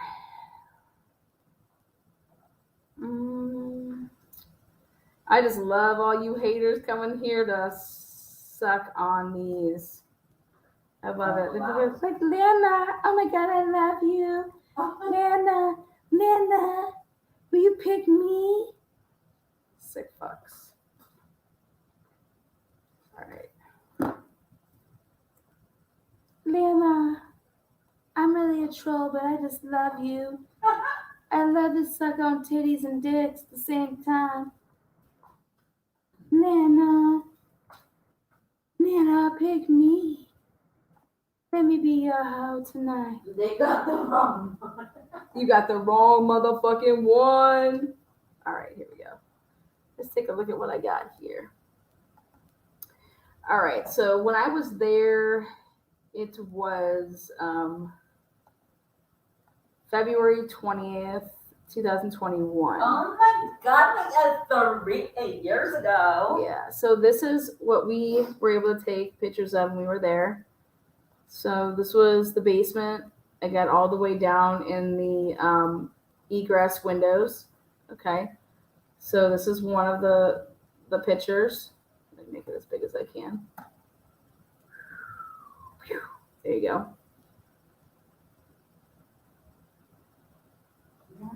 This is Lana took these, right? Yeah, this is mine. So like this is what it looked like inside. See how it wasn't finished? Whose boots are those? Whose boots are the There we go. Do you see right there? Look at that bed. Look at right there. Remember where that bed was at the Mickey Mouse window right there? Tell them about it, Chase. Come on, they gotta know about that, right? You guys don't know about that? That bed. The Mickey Mouse curtain. Oh, I think 100% Chris Watts killed his wife. 100. Why did he kill his wife? I'm not in his head. I don't give a fuck. I'm just telling you guys facts. I think he claims it was because she was on top of one of the kids, but I can only show you what I know. And that's just okay. Then let me show you this. Oh wait, no, let me show you this one too. Hold on. I was counting footsteps because I was actually doing work while I was there. Wait, you were working? I was actually working. Can you believe that? Wait, you don't live in a basement? No, come on now. Oh my God, you actually get out and do stuff? I try. Okay, now take a look at this. This is in the egress. So, like, this was at the, again, you guys see this? So we went around and got all the pictures of everything and tried to, like, you know, this was the best we could get from this angle as far as lighting. But this is everything that was still in the basement as of 2/20/21. Okay, I'm in the, down in the egress. Again, I've never shown these ones. Wow. Hey, isn't that where they said that? Isn't that where Unmasked said the oxys were hidden? Yeah, probably. She has oxy on the brain, that woman. Wonder why. Little opiates on the That brain. bed is allegedly where Chris was sleeping, you know. So Decoy. let's see what else we got. I found some other stuff. Oh. It's like the old days. Hello? It's like the old days. Oh, you like how I Yes. You like how I the just old days. dropped it? Listen, you guys, Lana and her mods were the best chat around because trolls would come in and Lana and her mods just like let it off, water off a duck's back. These are the best mods you have ever seen right here. OG mods. Love it. Love it. Let me just do this. I love when I just drop some nuggets. Like, let's see what's up. I love when I just drop some Easter eggs and let's see if people are going to go with it. Ah, oh, that's great. Boston, how are you? Love you. Love you, mean it. Mikey! Look at Mikey, hi. 15 months. We're overdue with a baby with Mikey. I know. Thank God. Hopefully it's pretty. Are there like, we had 2 already, maybe? Close? I don't know. Who Oh, I knows? just sent another We one. can't math right now. Let me just send this. I sent another one. Hold on. There we go. All right, let me send you when I was there. This one. So I was checking out the yard. I know it's Patty Baby. It's Patty Baby. Back Oh my God, it's Patty? Yeah, Mikey's Patty. I didn't know. Oh my God, Patty, love you. Yeah. So this was back when they actually had the, when I was there, they actually still had this up, which was the swing set. And then I was trying to zoom in, take a look to see what this was all about down here. So I think it's sad. Like looking at this stuff, it just makes me like this is when so I was counting all of the steps. You guys were talking about the bush. So I was counting the steps from the garage. And what I noticed is when I was doing this, okay, let's take a look. But see, like, the sides here?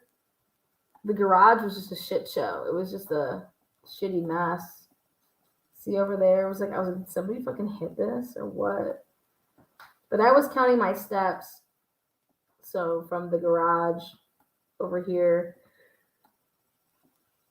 And then I did this over here. from where Nicole Atkinson parked her car for Shanann to get out like this, and then I walked up to the steps and everything because I was trying to get all the steps down to compare it to then, Shanann's data.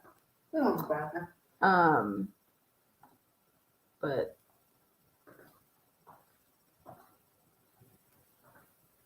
honestly, I don't see anybody killing their kids. Anybody that can visualize somebody killing their kids, you should probably not know who the fuck they are. That's how I look at it. Because I agree there with Kim. Like, I can't picture anybody killing their kids. And that's why I don't fuck like that. It makes me sick. It makes me absolutely sick. But sometimes if you want to get the truth out, come over here, tell the truth, and then like let's see what it leads to. And that's what I think was like interesting about all these people. They were just so concerned, like, oh my God, Lana's gonna take.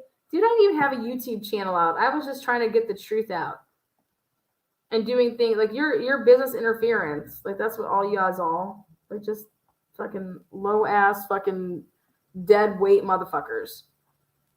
I don't need nobody's help doing shit. I just want my friends around to make sure that the chat is kosher. Oh,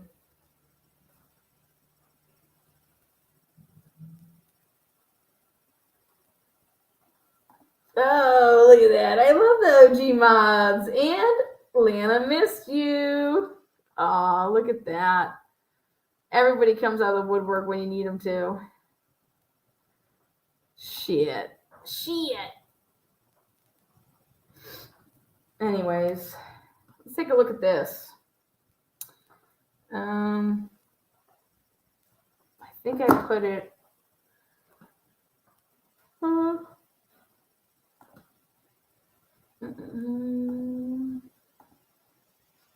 Let's show you guys. All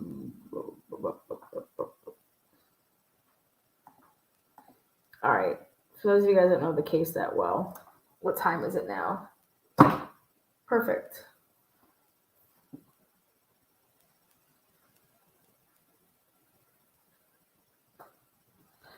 All right. So,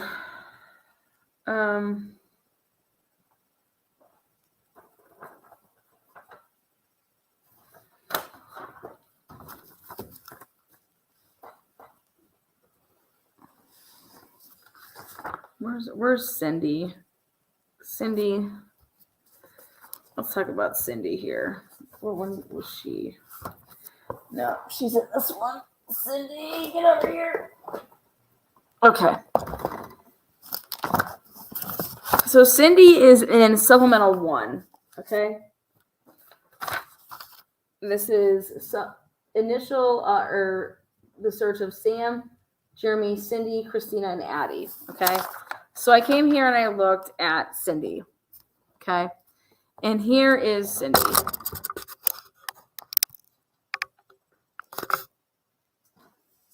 Okay, which is right here. Cindy right here. I then spoke with Cindy. She was in Arizona with Shanann. Cindy lives in Arizona, right down here.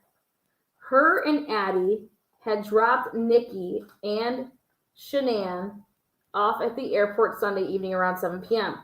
Cindy saw Nikki for the work event Friday, Saturday, and Sunday. Do you see how she didn't see? She says, Cindy saw Nikki for the work event Friday, Saturday, and Sunday. Does it say that Cindy saw everybody? No. Cindy saw Nikki, Nicole Atkinson, for the work event Friday, Saturday, and Sunday. Cindy advised they work for Lavelle. Cindy advised Shanann told them that Chris was becoming distant. When she says them, clearly Shanann didn't tell you that because Anne said they weren't compatible anymore. Cindy said Shanann was blindsided by this. Cindy said that they were making plans to go away for the weekend. Okay? Going to Aspen, remember? She mentioned that Chris recently deleted his Facebook account. Come on! Chris used to post on Facebook how proud he was of Shanann and the kids. Cindy said Shanann was pregnant with a boy, but they had canceled the gender reveal party because the energy wasn't right. Nobody knew of this at the time. Do you guys understand that? Nobody knew about this. Cindy said Chris has recently started to get more fit. Cindy advised Shanann was a very routine-oriented person and described her as a helicopter mom. Cindy described Chris as a passive and calm person. Cindy said Shanann has lupus. She also said Shanann was very distraught about Chris and that he was getting annoyed with her recently. Now here it is, bombshell. Cindy advised she has known Shanann for a couple of years and saw them in April or May in New Orleans. Now this is mind-boggling. Chris Watts didn't go to New Orleans. Do you guys know who went to New Orleans on that trip in that fucking cheetah print? You guys know what I'm talking about? The cheetah print.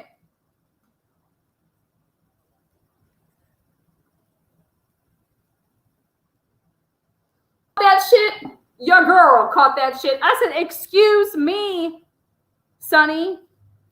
I said, wait a second. Chris Watts did not go to motherfucking New Orleans. The first person to ever bring that to light about this bitch, Cindy, saying, I've known them for so long, and the last time I saw them was in New Orleans. I'm like, does this bitch think that Chris Miller was Chris Watts? Because Chris Watts never went to New Orleans. I mean,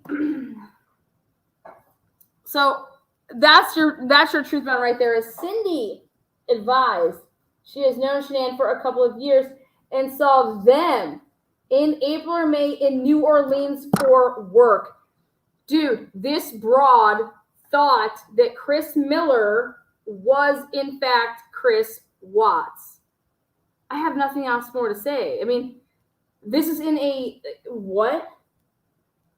And then they had to call her back because they were like, oh shit, hold on one second.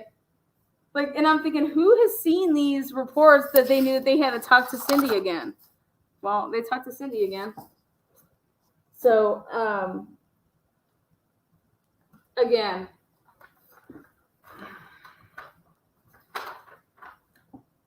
now, if you guys are here to watch Chris Watts in this case, then hopefully I can't be given like, replays on everything. Oh God. But here, fuck everything. Let's take a look here. See, Addie, everybody described Chris as being this great dad, Let me just zoom in a little bit here.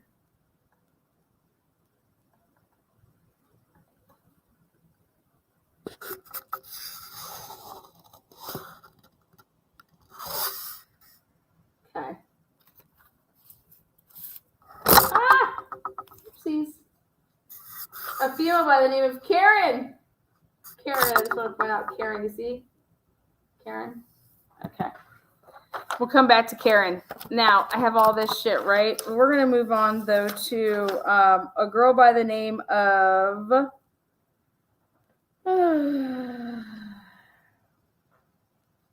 We're going to go to... This would be number 35.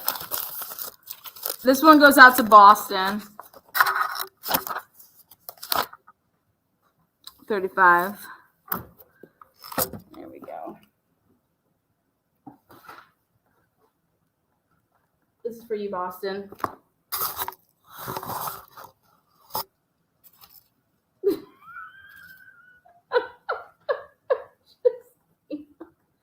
Here we go.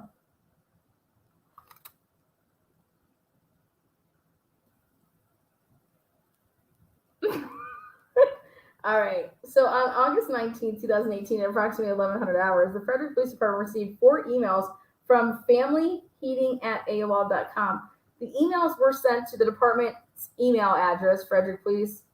I don't know, and this is in quotes, I don't know her W helpful, but my ex-caregiver husband works for a company she calls ASCO. I can only assume it's the company Chris Watts worked for. She said she was having an on-off and affair with one of the guys that reconvene was dismissed and receiving her husband was up for or his job. She is very promiscuous, and this is not out of character.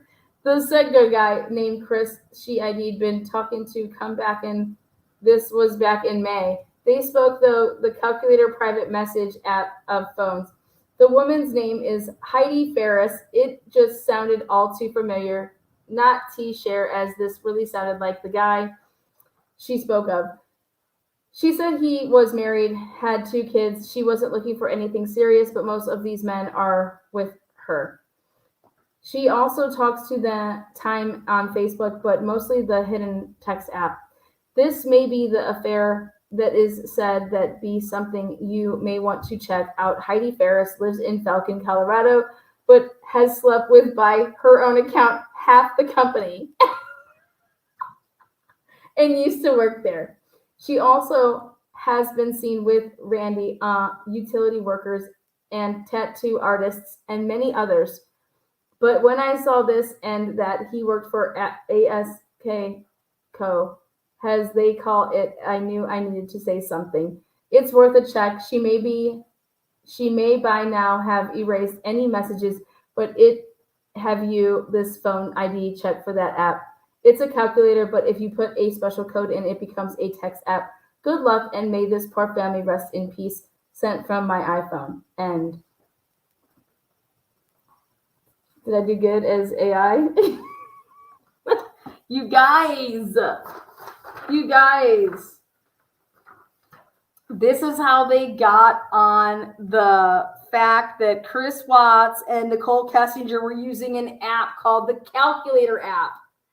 This is how. But more importantly, this woman then writes another email. Ready for it? She wants us all to know that she, right here, this email is hard to read at times, does not make sense. Additionally, there was no contact info attached, i.e. name at 12:21 hours. The second email reads as follows. Sorry, I'm partially blind.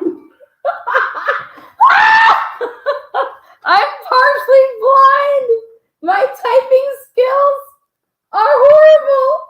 Hope you got the gist. Janice, fuck! I can't. I'm so sorry. This is what led them to the calculator app. Stop it.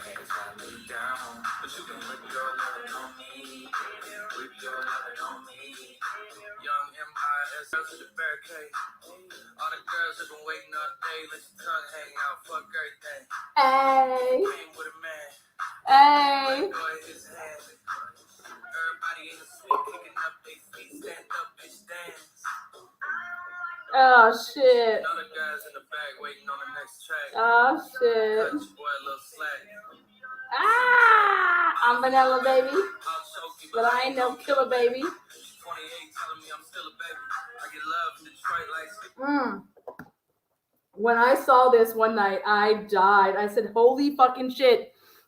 I was like, this is how I got on the calculator app off of some blind lady who called in, wrote in, did all this shit. And then here, lo and behold, here we go. I was like, you can't make this shit up. Oh, Chris, here you go. Kate Miller giving some love in the hood. Damn.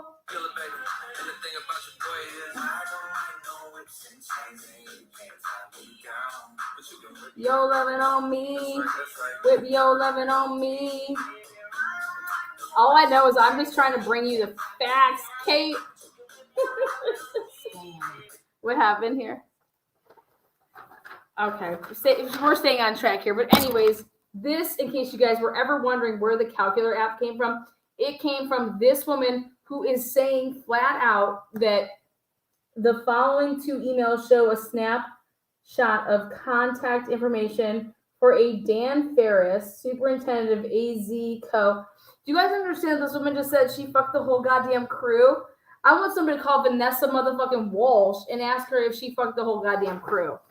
That's all I gotta say is, let's go ahead and check on Vanessa. She probably fucked the whole goddamn crew too. If you a midgie and you dancing, let's see. Moving on. Okay. Now, when what's her name was interviewed, told you guys that was for a special somebody. We had a friend that was interviewed, and her name was, I think she was interviewed here. She was interviewed by the FBI. So I got to get out my FBI book. So let me close this one out. That's CBI book. This is the FBI book. And who I'm referring to is her friend who's also a teacher. Let me show you guys who I'm referring to. Let's see. Okay. Well, first, here we go. Chris Watts was interviewed by the FBI, and they took his, I want to show you. This was his written report. Chris Watts signed it up there. Okay, now, hold on, let's move that over as far as I can. Okay, there we go.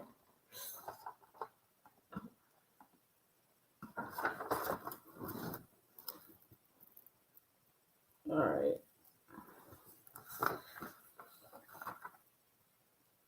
All right, so 1:48 a.m., doorbell deleted. And see how the visitor... Now, so what I want to show you guys here is I've never had Hector projector when I've ever showed any of my, stuff. So I want to show you guys here. Take a look. Okay. Now I want to show you what I found. Do you see the pen and underneath it? Do you see how visitor is written and it's different? You see that? Doorbell detected. And it was going to say a name.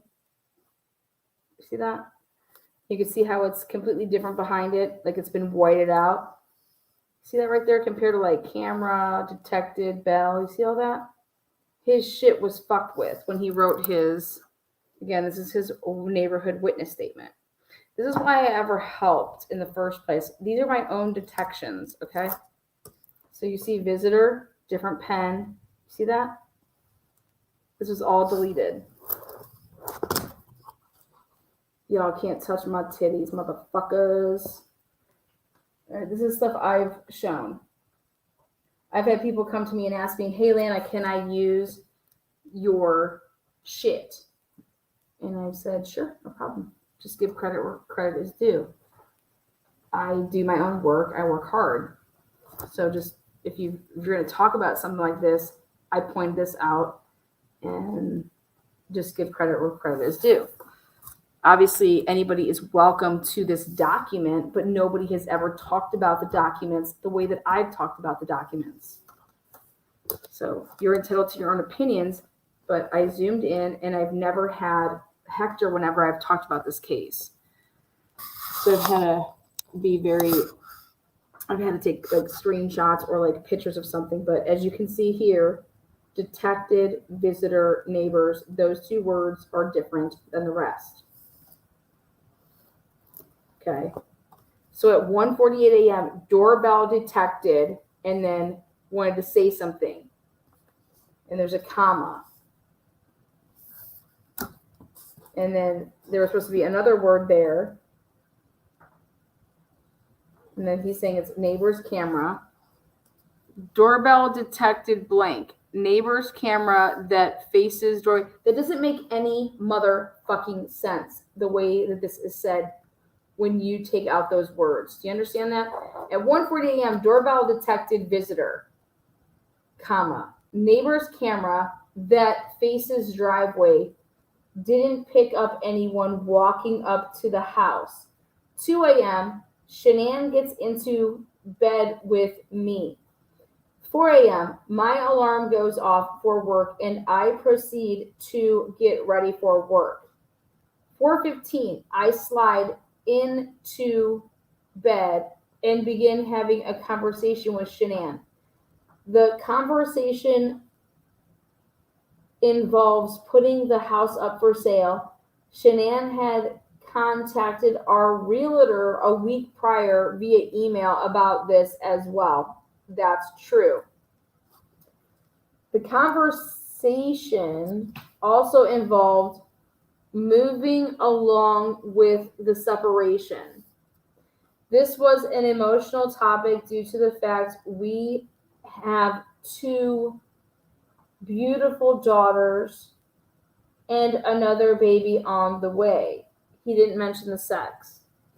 We spoke about the fact that we didn't feel that connection that we used to. Like this.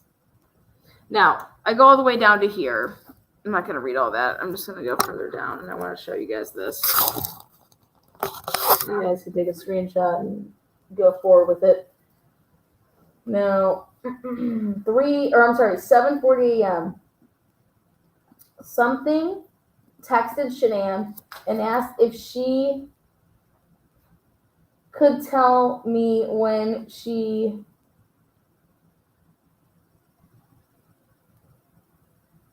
was taking the kids.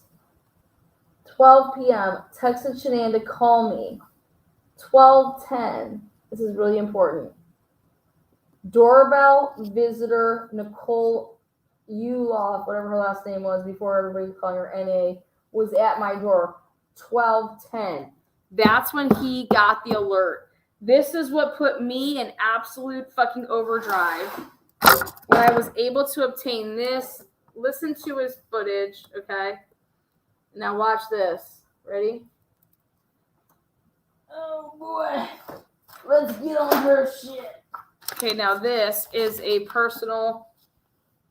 This is all of NA. This is NA's son's 360 Life app, but NA tried to say it was her own. Now let me show you what time they arrive. Let me show you what time this says it arrives. Okay. See, that's Sybil right there. That means you've arrived someplace, and it shows you 12:20. And I said, holy fucking shit, this is a 10-minute difference. This isn't like a, 3 minute. This is 10 minutes. 11:46 a.m. to 12:20 a.m.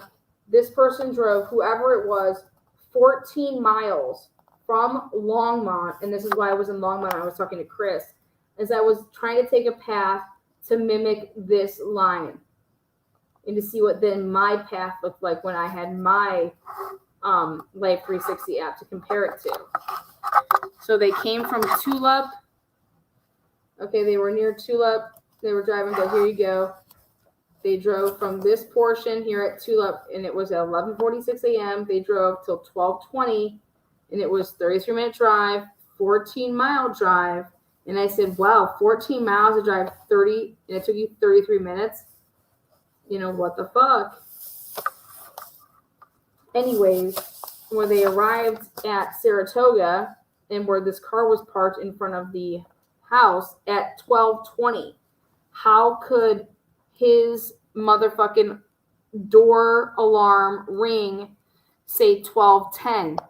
It's because Atkinson was already in that motherfucker, and she walked out of the house and was standing out on the porch waiting for her son to arrive, because where is her son coming from? Where her daughter was at her mom's house, where her mom and sister babysit. Ding, ding, ding. Y'all can eat my titties. That's what that is. Anyways. So, let's go like this. I'll zoom in for you.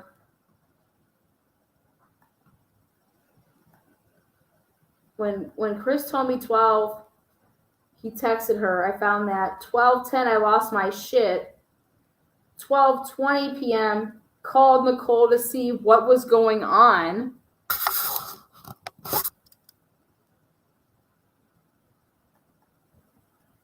And she told me she couldn't get a hold of Shanann.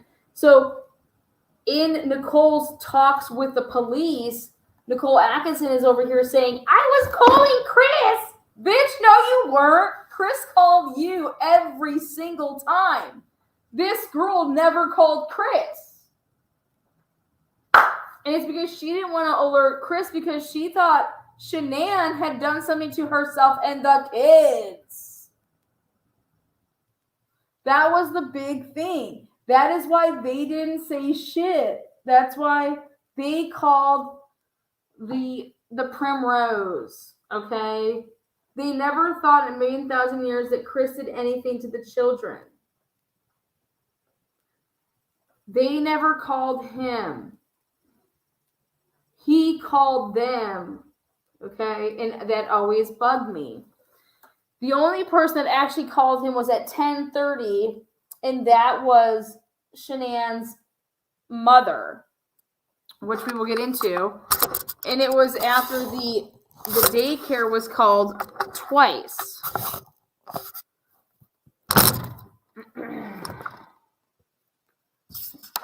Now, moving on to the next page because this is important. There's more to it. I was able then to compare this all to other people and what they were doing, like Josh, Cassie's husband. Okay. At 12:40, a few. Hold on, let me zoom in. And I'm going to put this on big screen. 12:40 p.m., a few more efforts by Nicole to reach her. 1 o'clock p.m. I'm now on my way home to check on my family. 2, I arrive home. See where it says 12:40 and see how we're the 40? Like all of this is wild as fuck. I am now on my way home to check on my family. 2 p.m. I arrive home, open the garage door, and get inside the house. Shanann, Bella, and Celeste are not in the house. Shanann's wedding ring is on her nightstand. Look at the different words and look at how some of them are in what you would consider over here, like white out. Look at how fresh that is. Okay, fresh. Like this has been whited out and then rewrote over, and I just feel like it's very fucking interesting. Very interesting. NA is the one who had cancer. Well, not then. She didn't have cancer when she was at this time. She may have had cancer after the fact, but she didn't have cancer here. Let's see. The medicine for the kids is still here. The car with the car seats are still here. The car with the car seats are still here. And isn't that interesting what Nicole Atkinson said about the car seat? She looked in the window and saw the car seats in the car. Remember all that shit? What's the odds that Chris writes the same goddamn thing in his witness eye statement that she is talking about? I just think that that's wild. 3 p.m., Frederick police officer and detectives are asking Nicole and I questions about where she could have gone or who she could be with. 4 p.m. Police check neighbors' security footage and question them as well. So they're saying this happened at 3 or 4, right? See that? Now, let's take a look at something, which is a interview of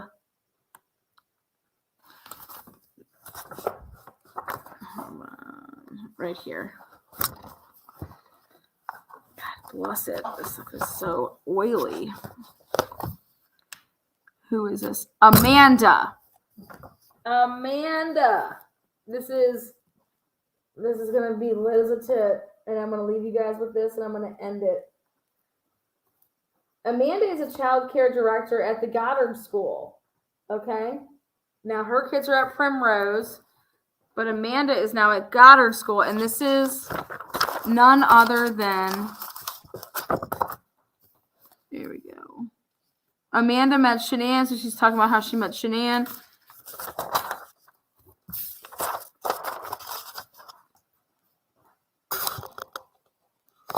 I'm going to zoom in for you guys down there. Hold on. Right there.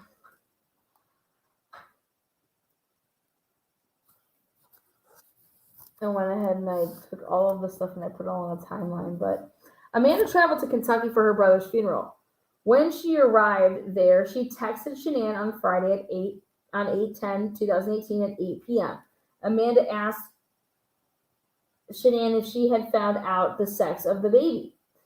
There was no response from Shanann, which was unusual. Amanda sent a message via Facebook Messenger to a mutual friend named Cassandra Rosenberg and told her she hadn't heard from Shanann. Amanda and Rosenberg talked. She doesn't elaborate. Okay.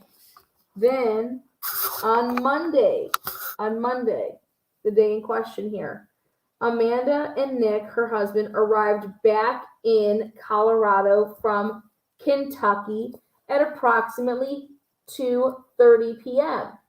Well, I didn't believe it. I said, you know what? I want to take another look at that. I said, I don't believe this train wreck. And so I went to the written notes on this shit. So this was the Amanda Thayer interview. Met Shanann in Erie at Primrose. You know, she's going on and on. But I come to this part that I found interesting.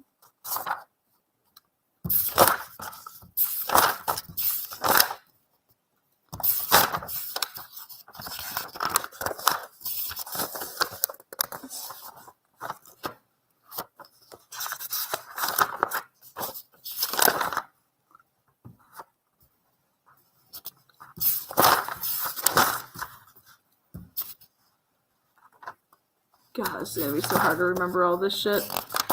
Okay, so that's 11 or 12 pages worth of shit.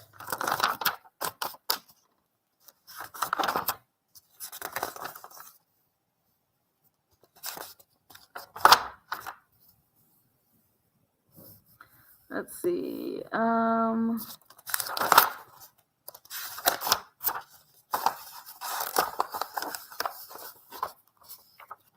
God, there's so much shit here.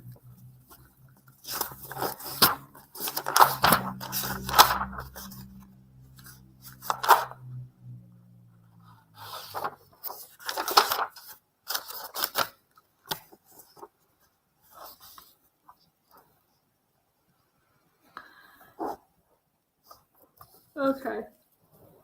Here you go.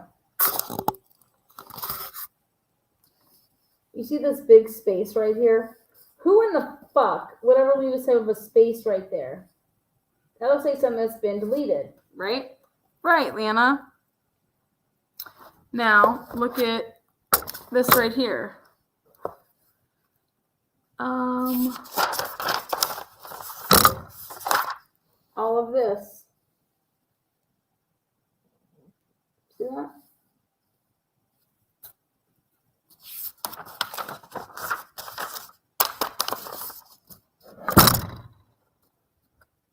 then, so let's go back to what they want to say, and then I'm going to go back to that section. So she says, right here. They were asking if Amanda heard from Shanann. Is that this? Okay, here.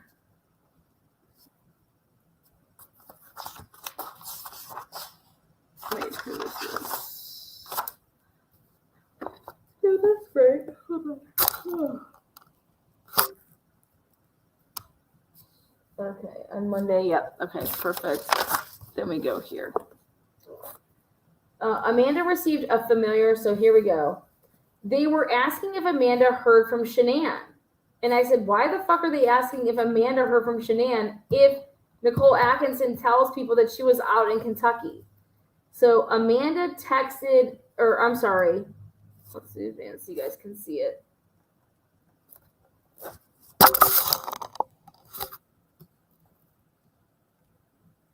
Who is that? Blank.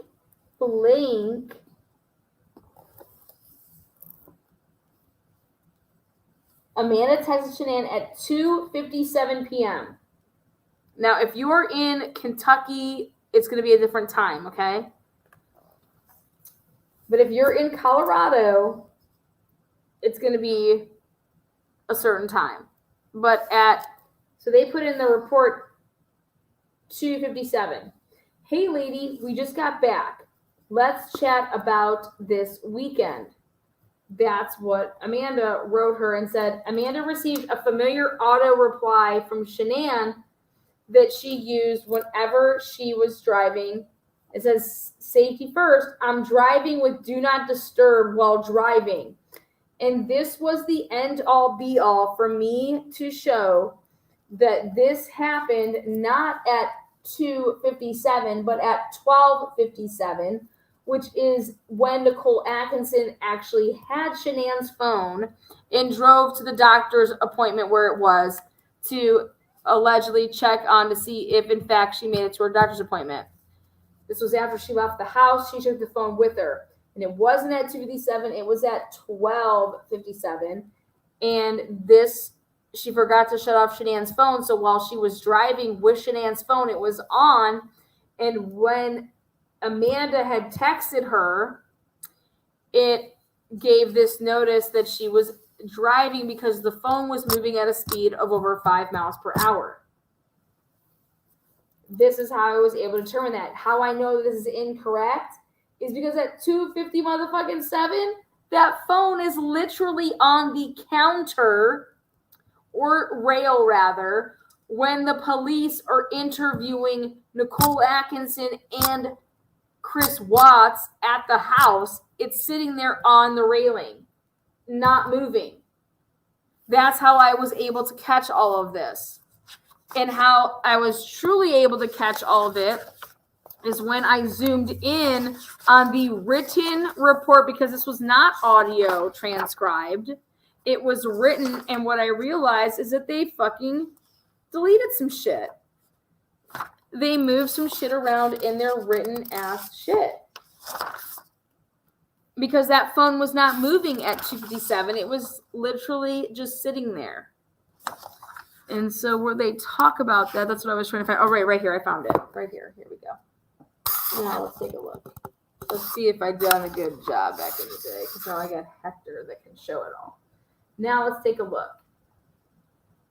Zooming in and looking at things where it says, because they typed it all up, Monday, Amanda Thayer's AT back in Colorado at, you see where it says 2:30? Nah, bitch. It was, there's a 1 in front of that. It is whited out right there.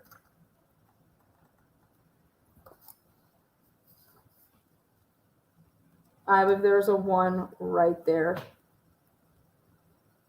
Because, and at 12:30, guess who has her phone? They had to go back there and they deleted that. And it said, Monday, AT back in Colorado at 2:30 p.m. AT had a few messages of Shanann asking if she had heard from Shan. And then look at this. What the fuck?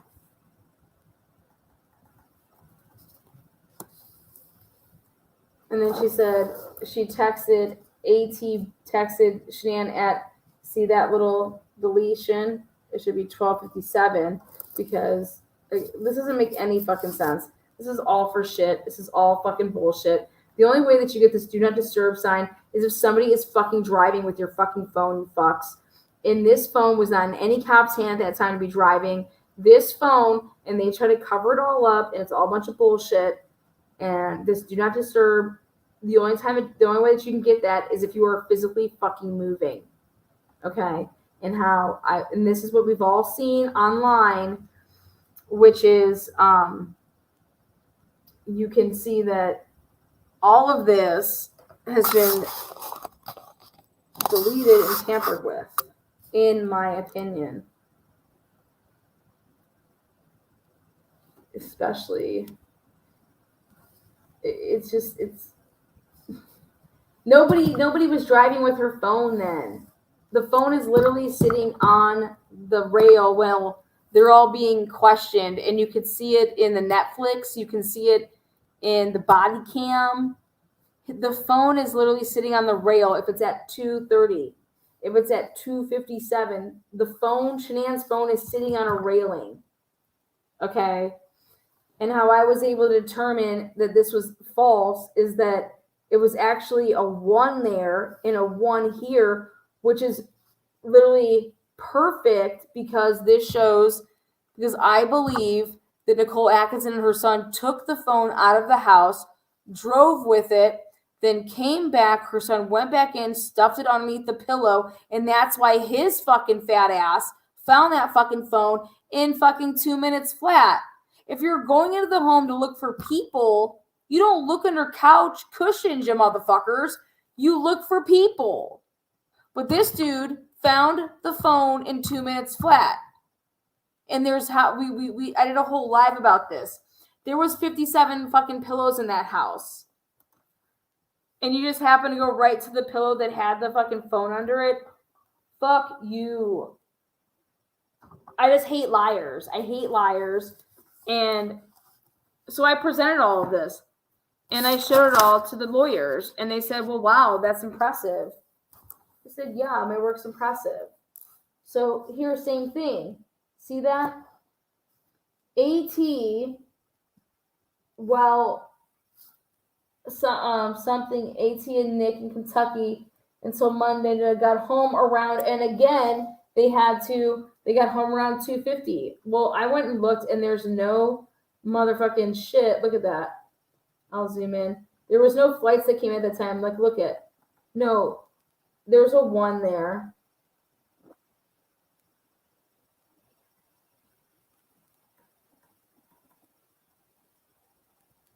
How I know it's true is because the phone is on body cam and it is resting up against this. It's on the ledge at the time that they're trying to say that. You guys know what it was like back then when you saw this, when you got this memo and it said do not disturb. When you got this, it meant your phone had to be moving at a 5-mile-an-hour pace or faster. So it is what it is. But I went through all of it. And then none of it's right. Like when you look at this stuff and when you read this bullshit here, take a look. So Amanda received a familiar auto reply from Shanann. And whenever she was driving, safety first, I'm driving with do not disturb.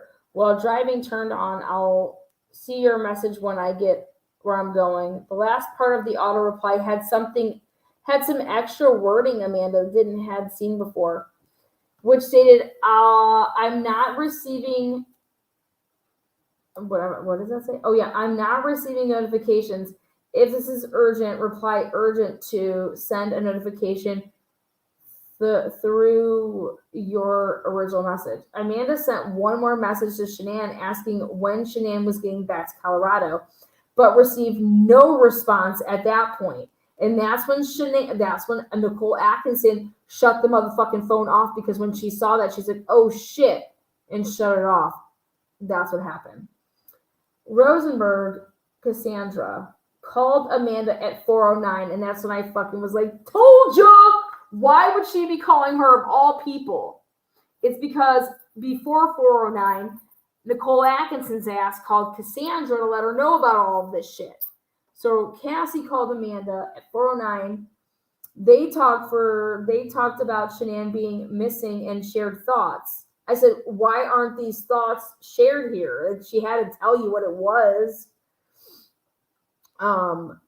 At 4:17 p.m. on that date, Nicole Atkinson called Amanda. Look at that. 4:17. Rosenberg just got off the phone with Amanda at she started the call at 4:09. Then as soon as then now NA's calling, and NA is also a Lavelle Thriver. NA was upset about Shanann disappearing. NA is the Utah name. I talked to the police. NA told Amanda that Shanann's purse, car, phone, and the girls' medication were all at the home. NA was aware of the neighbor's security camera, which showed Chris backing up his truck and heading to work. Now, if you actually look at that timestamp at 4:17, for her to know all of that at that point, I would like to see body camera to see when that was all revealed. NA said Chris had stuff in his garage for work. NA told Amanda that Chris's story had changed. Chris said Shanann was leaving with the girls for a play date at 5:30 a.m. Chris never said that, though. Amanda stated where'd she hear that from? How I know that that's not true is that Chris never talked to this broad. They only talked for really quickly, and she never told that to the police, okay? NA further told Amanda that Chris told Cassie one thing and told NA another thing. When Amanda and Nick arrived home from their Kentucky trip and were unpacking, they were worried about Chris, so Nick texted Chris, and that's when they went over there. Okay, but for two friends to pow you like that, come on, y'all. We all know what that's about. Look at that. Come on.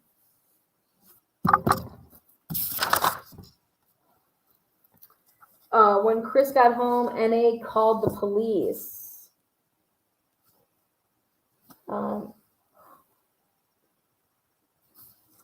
He saw, look at this, because this is what he told, okay?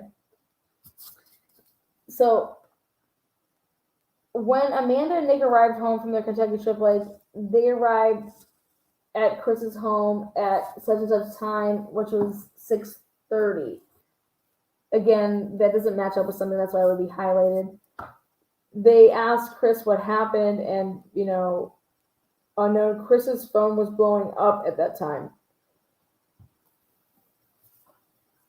Check this out. Chris got a call from NA around 11 a.m. There was no call at 11 a.m. or 12. He couldn't remember, 11 or 12.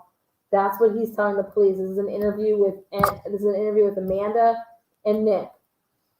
And to get a hold of Shanann, Utah went to the house, but couldn't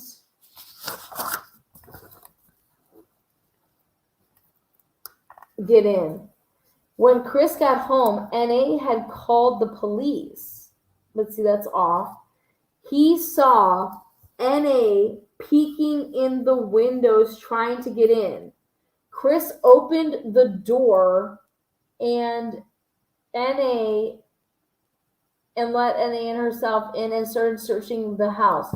NA was telling her son where to go and where to look at places in the house. Amanda stated that by that time in the conversation, they had moved into the kitchen. Chris was pacing. Amanda recalled asking him questions about the windows and doors and if they were locked. Chris can't read that. Lost. His face looked like Amanda. His face looked like Amanda's when she lost her brother, almost like not believing it. Chris said he noticed a taxi cab charge on his credit card statement, which posted on 8/13. That's the Uber that they used while they were in Arizona. Amanda asked NA if Shanann traveled to Arizona with, if that Shanann took and NA told Amanda she and Shanann took one Lyft ride. Well, how could you take one Lyft ride? How would you get back from where the fuck y'all came from, unless it was to the airport? But we already know that somebody took y'all to the airport. So did you take a Lyft from the airport to your hotel? Chris mentioned that it was too quiet in the house, blah, blah. Chris talked about bizarre it was that Shanann didn't have her phone with her. Chris, Amanda, and Nick are going to the door to ask neighbors questions, blah, blah, blah, blah. So this is all old school stuff. I need to reprint that because it's just that bad. But I went through this stuff. There's shit that's been deleted. It looks like white out. Then you go back and you look at Chris's stuff.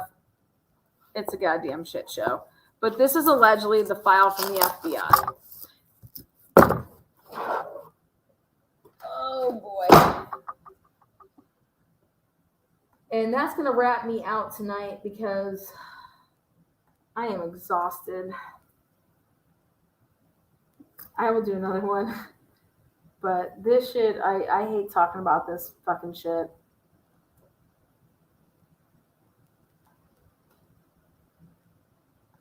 So, but I will answer any of you guys' questions if you have any now that I'm looking at the chat. So, what's up? I don't have any thoughts on it. I truly don't. All I try to do is to get a trial so that everything can come out for all parties. I do believe that the DA was. Why would you ever cut a deal with the devil? I know I wouldn't. So, I think that, if you want closure on both ends, go forward.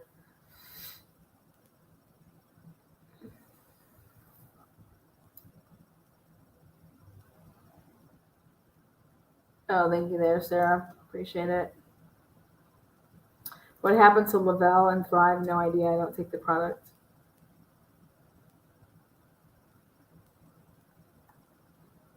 Who has a daddy go with them to a... Well, why don't you guys ask the police? Ask the fucking police, man. That's all I gotta say is ask the police why they would let somebody in that shit. They didn't on Nicole Kessinger. Y'all let fucking daddy be in there. Ask the cops why they let daddy in there. Call the police and ask them. Why don't you call them up right now and say, hey, would you let daddy in my interview? Like, ask them. Like, y'all put that shit on fucking Nicole Kessinger, man. Dude, they would have given her a fucking nut, man. Thank you there, Jen. Love you. Charbarian. Lana, Reed, do you know Nick? That's for another night, man. Nancy, this one was for you. I tried to get all. I got 2.5 hours. You got the best, though. You got that. You got that phone call nobody's ever heard before. I'll play it one last time on the way out, but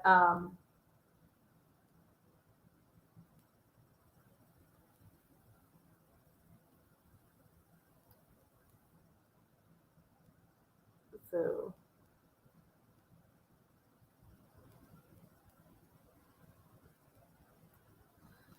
let's see.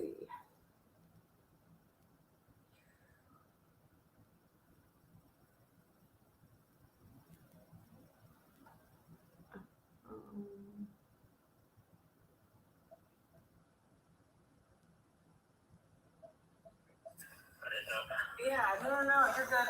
I'm actually in Longmont right now. Oh, really? Yeah, I was tracking Nicole Atkinson's 360 Life app to see like where she was that day. So I was like, that's why I told your sister. I was like, hey, if Chris is around and he can remember anything, because I'm out this way. So, but yeah, I was basically just like retracing her steps because it doesn't add up with like. I don't know if they've told you that or not. Well, I've heard some things.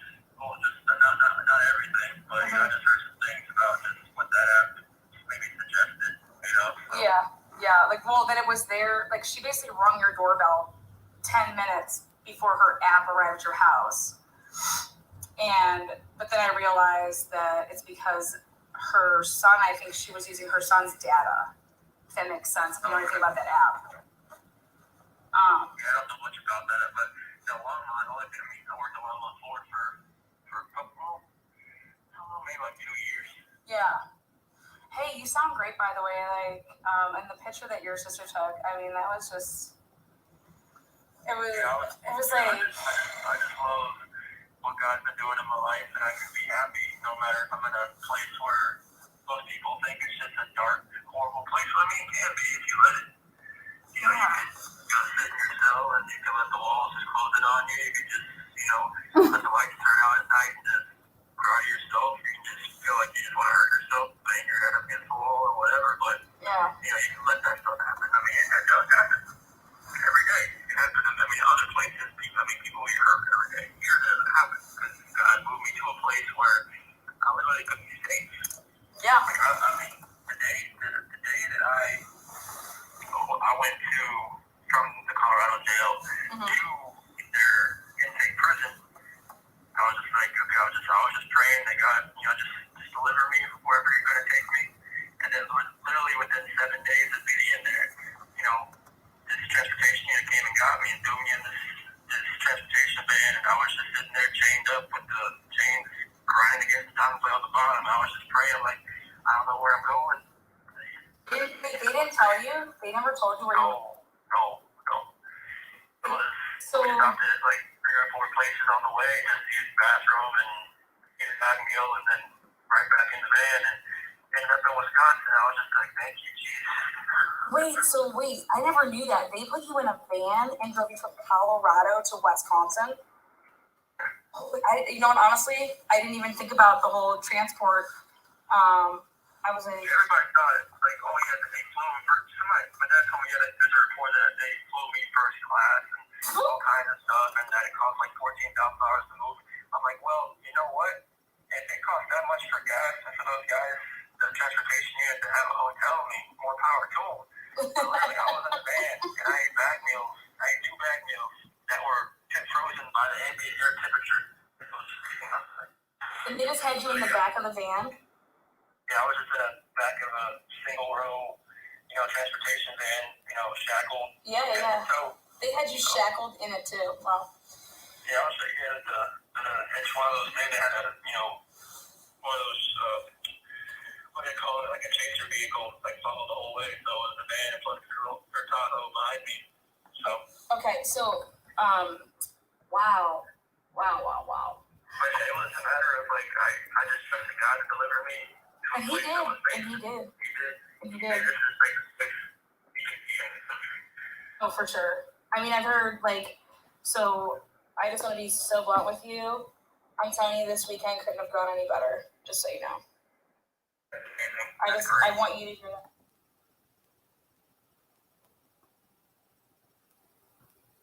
Again, guys, join me, my members.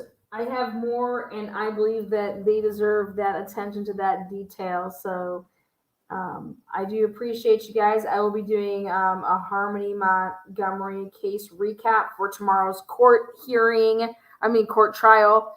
We're back at it in the courtroom. I believe there's a huge discussion going on about a new bombshell witness that watched part of the trial, didn't realize certain things, and she or he has evidence that can help the prosecution. And if it means that they can prove that Adam did certain things, I'm all for it. at the same time, I'm all for people's rights, so we got to do it within the right way. So join me later as we recap that case. I've been covering it for the past 2 weeks. I just got to say that I will go up against anybody when it comes to facts in the Chris Watts case. Stop believing and listening to people that are fucking just filling up your ears. I support Plunder and everything that she's done, and how they did Plunder is completely and utterly fucking wrong. And maybe I'll fucking put a thumbnail and tag Rorick's fucking Wifey Poo's podcast. But what they did to Plunder and try to say a copyright, man, fuck all that. Y'all, like, that is wrong. And you having a lawyer as a husband, she shouldn't even be allowed to fucking be on YouTube. So hands down, Plunder supports you. You work hard, Paula, and at the end of the day, may the truth prevail, period. Like brains, and like if you need Lana brains, you're gonna be in trouble. It's November 29th. 4 people that were murdered, and you want to fuck around. You got 8 families that are being affected by this, and they just mean nobody from the universe. Shock value. And so what he did was he had taken pictures California.